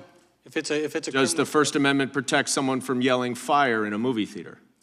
Well, unfortunately, that one is not yes or no, because that's become a mantra for people. It's the Holmes Schenck line. Holmes himself walked back on that. All right. Holmes and we don't need a law class here. But you do agree, though, don't you, that the First Amendment does not protect all speech? No, there are limits to speech. All constitutional rights have limits. Right. Mr. Baker, I want to turn to you. When did you retire from the FBI? I retired from FBI employment in about 20 years ago. And 1999, right? It's a year. Yeah, and I've continued to be engaged with the FBI on a number of levels since then. Okay. So you retired 2 years before 9/11, right? That's correct. All right. And are you aware that one of the reasons that 9/11 occurred was that the FBI and the intelligence community did not coordinate sufficiently? Would you agree with that? That's a conclusion of the September 11th Commission, and it's very valid, I think. And so you read that like I did, and that's all the information that you had because you were not at the FBI. And as a result of 9/11, that the Department of Homeland Security was created, right? A year or two after that, yes. So you never worked in conjunction with the Department of Homeland Security when you worked for the FBI, right? I was working as a consultant during most of those years. When you worked for the FBI, when you were paid by the FBI as a special agent, did you work with Homeland Security? No, it didn't exist. Okay. And you never investigated foreign interference in our elections, did you? No, I personally did not. And you have no experience investigating Russia's efforts to interfere in our elections through cyber attacks and social media, do you? Other than what I've studied and researched. Okay. And in 1999, when you left, did smartphones exist? Of a sort. Really? Yes. What? Well, we had phones. We had phones Smartphones. in cars. Do you know what a smartphone is? Okay. Well, did you ever do any search warrants for emails? Search warrants for emails? No, I did not. Yeah. Did you ever investigate domestic extremism? Actually, yes. I investigated the Ku Klux Klan on many occasions. Good. Did you ever investigate any insurrections on the Capitol? No, there was none. Okay. And I appreciate that your service, sir, but you would agree that a lot has changed in the FBI in the 23 years since you left, correct? Good and bad, and I have stayed engaged on a number of levels. One last question, sir, for you. I read that your opening statement is actually an excerpt from your book. Is that right? Well, it covers some of the same territory, yes. All right. Well, next time, make sure you give us a heads up and we can set up a table for you to have a book signing after this. Ms. Parker, real quick, do you think that you speak for, you said that Americans are concerned about the FBI. Do you think you speak for every American? I do not speak for every American, but as a special agent who's been out in the field trying to conduct my job, it's very difficult when we don't have the buy-in of the American people, and a lot of Americans do not trust the FBI anymore because of recent... Well, unfortunately, my time is about up, but I will also say to you that I worked in the Department of Justice for 10 years alongside a lot of FBI special agents. And their biggest concern and the most damage to the morale of the FBI occurred after Donald Trump started attacking the FBI because he was being investigated by the FBI. And that is what this subcommittee is all about. I yield back. I thank the gentleman for yielding back. I disagree with his conclusion. We will now recognize the gentleman from North Dakota, Mr. Armstrong. Thank you, Mr. Chair. Shouting fire in a crowded theater was dicta in a 1919 case by Schenck. It was overruled in 1969 by Brandenburg and put in an imminence requirement. So if we're going to continue to use it in this setting, whether it's the Twitter hearing yesterday or the hearing here today, let's at least get the law right. Secondly, as somebody who spent the first 10 years of my life defending criminal cases in both state and federal court, I think the genesis of the Garland memo is incredibly important. The point of the coordination between the DOJ, the Department of Education, and the National School Board Association was designed to create a federal nexus. Local school board incidents are prosecuted locally. We elect local sheriffs, we elect local prosecutors, we elect local judges. Only by fabricating a domestic terrorism nexus do you create a position where you can prosecute those cases in federal court. But I don't want to talk about that because I think we do have to talk about things more than the First Amendment. The timestamp data provides an intimate window into a person's life, revealing familial, political, professional, religious, and sexual associations. Only the few without cell phones could escape this tireless and absolute surveillance. Those are quotes from the Supreme Court's majority opinion in U.S. v. Carpenter.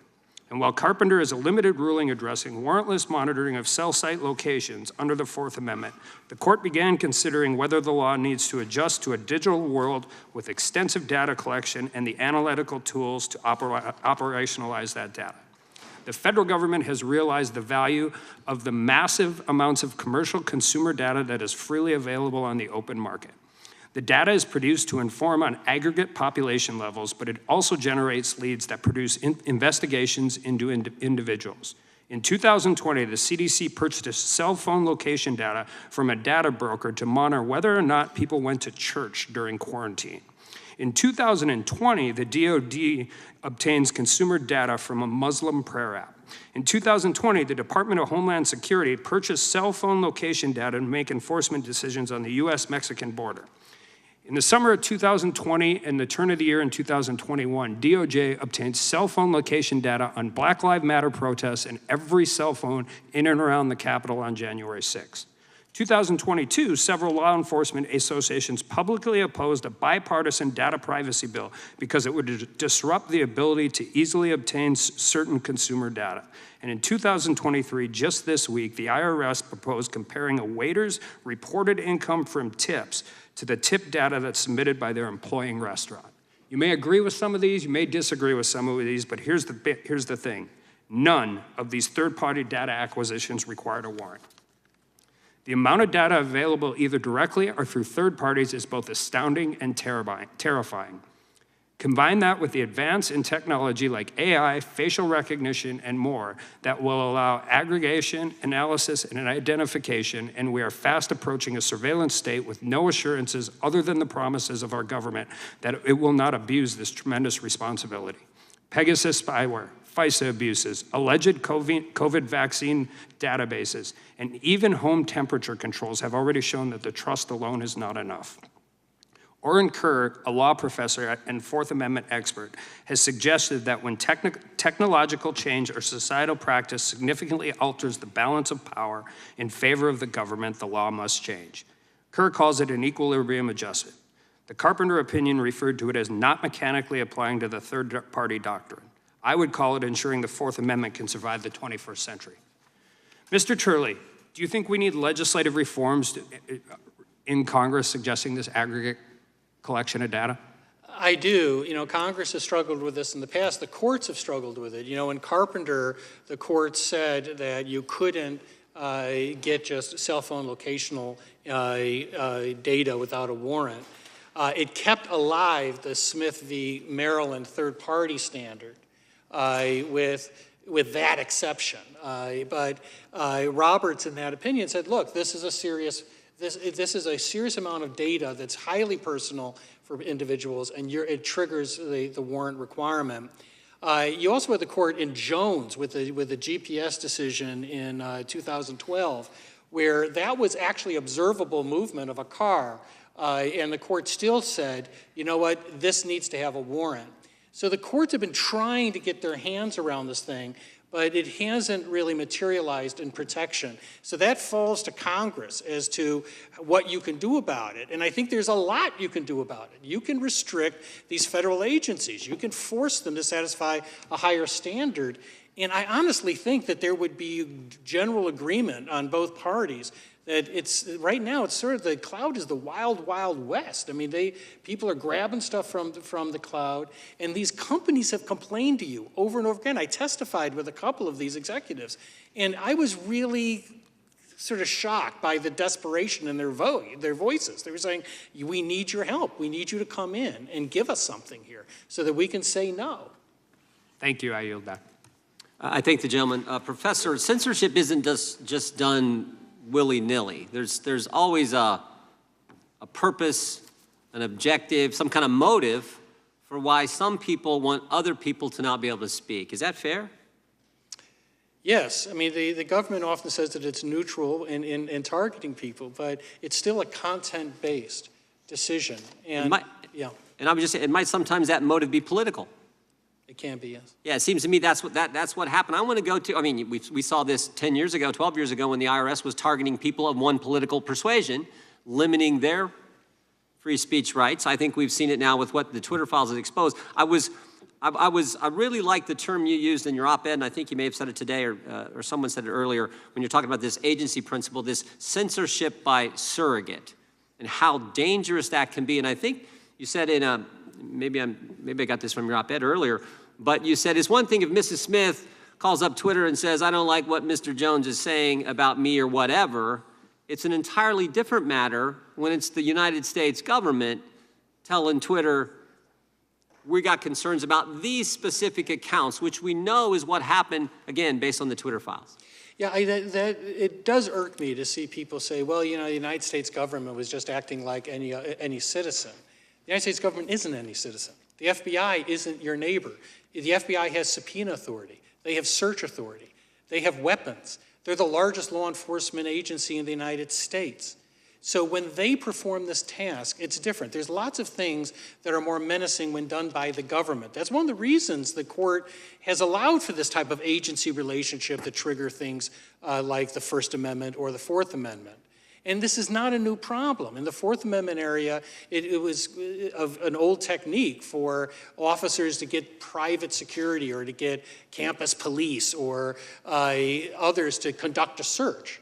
And the court said, look, if they're doing that at your direction or your behest, those are agents as well. Yeah, it's menacing when it's done by the government. It's even more menacing when it's done by the federal government.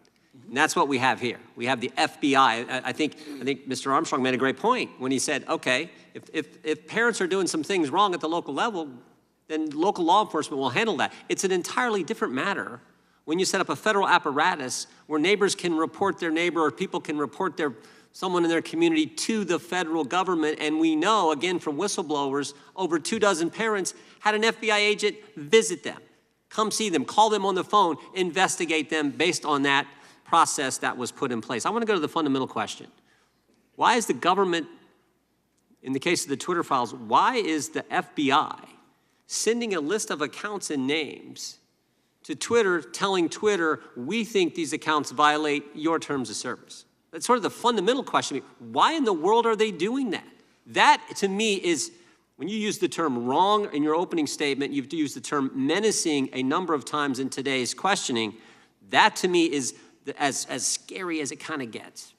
Well, it is interesting in the Twitter files, that was the same question that a Twitter executive said. At one point he said, what gives? I mean, basically the FBI is telling us that our terms of service are violated by all of these people. What's their role? Essentially, what is our role? And it was an honest moment. And that same question, I think, is reflected where even Jim Baker yesterday has said, I think we might need legislation, that I think that there is a need, given what has happened, to limit the FBI and other agencies. So whenever someone on Twitter who worked for the FBI says that, would you describe that as would you use the term targeting? Would you use the term weaponization of that process we just talked about? Well, there's no question that they're targeting posters. They're sending the names and accounts for Twitter to take action on. And by the way, this idea that, well, Twitter could say no, that's not the standard under these tests. I gave you the 4 tests that the courts use. You can say no and still be an agent overall in that relationship. Yeah, and as you point out in your testimony, your written testimony, this targeting is not just limited to what we've learned in the Twitter files, not just this direct attack on the First Amendment. We've seen it in different, we saw it with the dossier. We've seen it with the treatment of classified documents. You referenced that, the different standards. You referenced that in your statement. And of course, we've seen it with the school board situation. I got just 20 seconds. I'll maybe pose a quick question to Mr. Williams. Mr. Williams, the opening statement, there's been a lot of talk about the memorandum from Attorney General Garland on October 21st, 2021. The opening statement, he says, the very first sentence, in recent months, there's been a disturbing spike in harassment, intimidation, threats of violence against school administrators.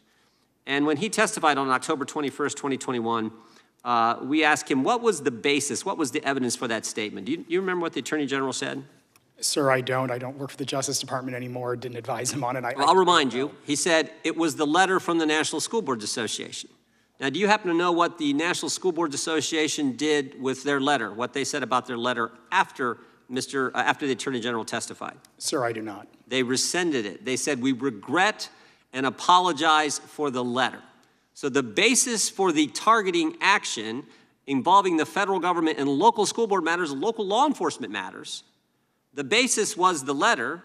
That's what the Attorney General cited, and that letter has been pulled back, and the association who sent that letter said, we apologize and regret that we sent it. Seems to me the Attorney General should rescind his memorandum, which we've called for now for 1.5 years.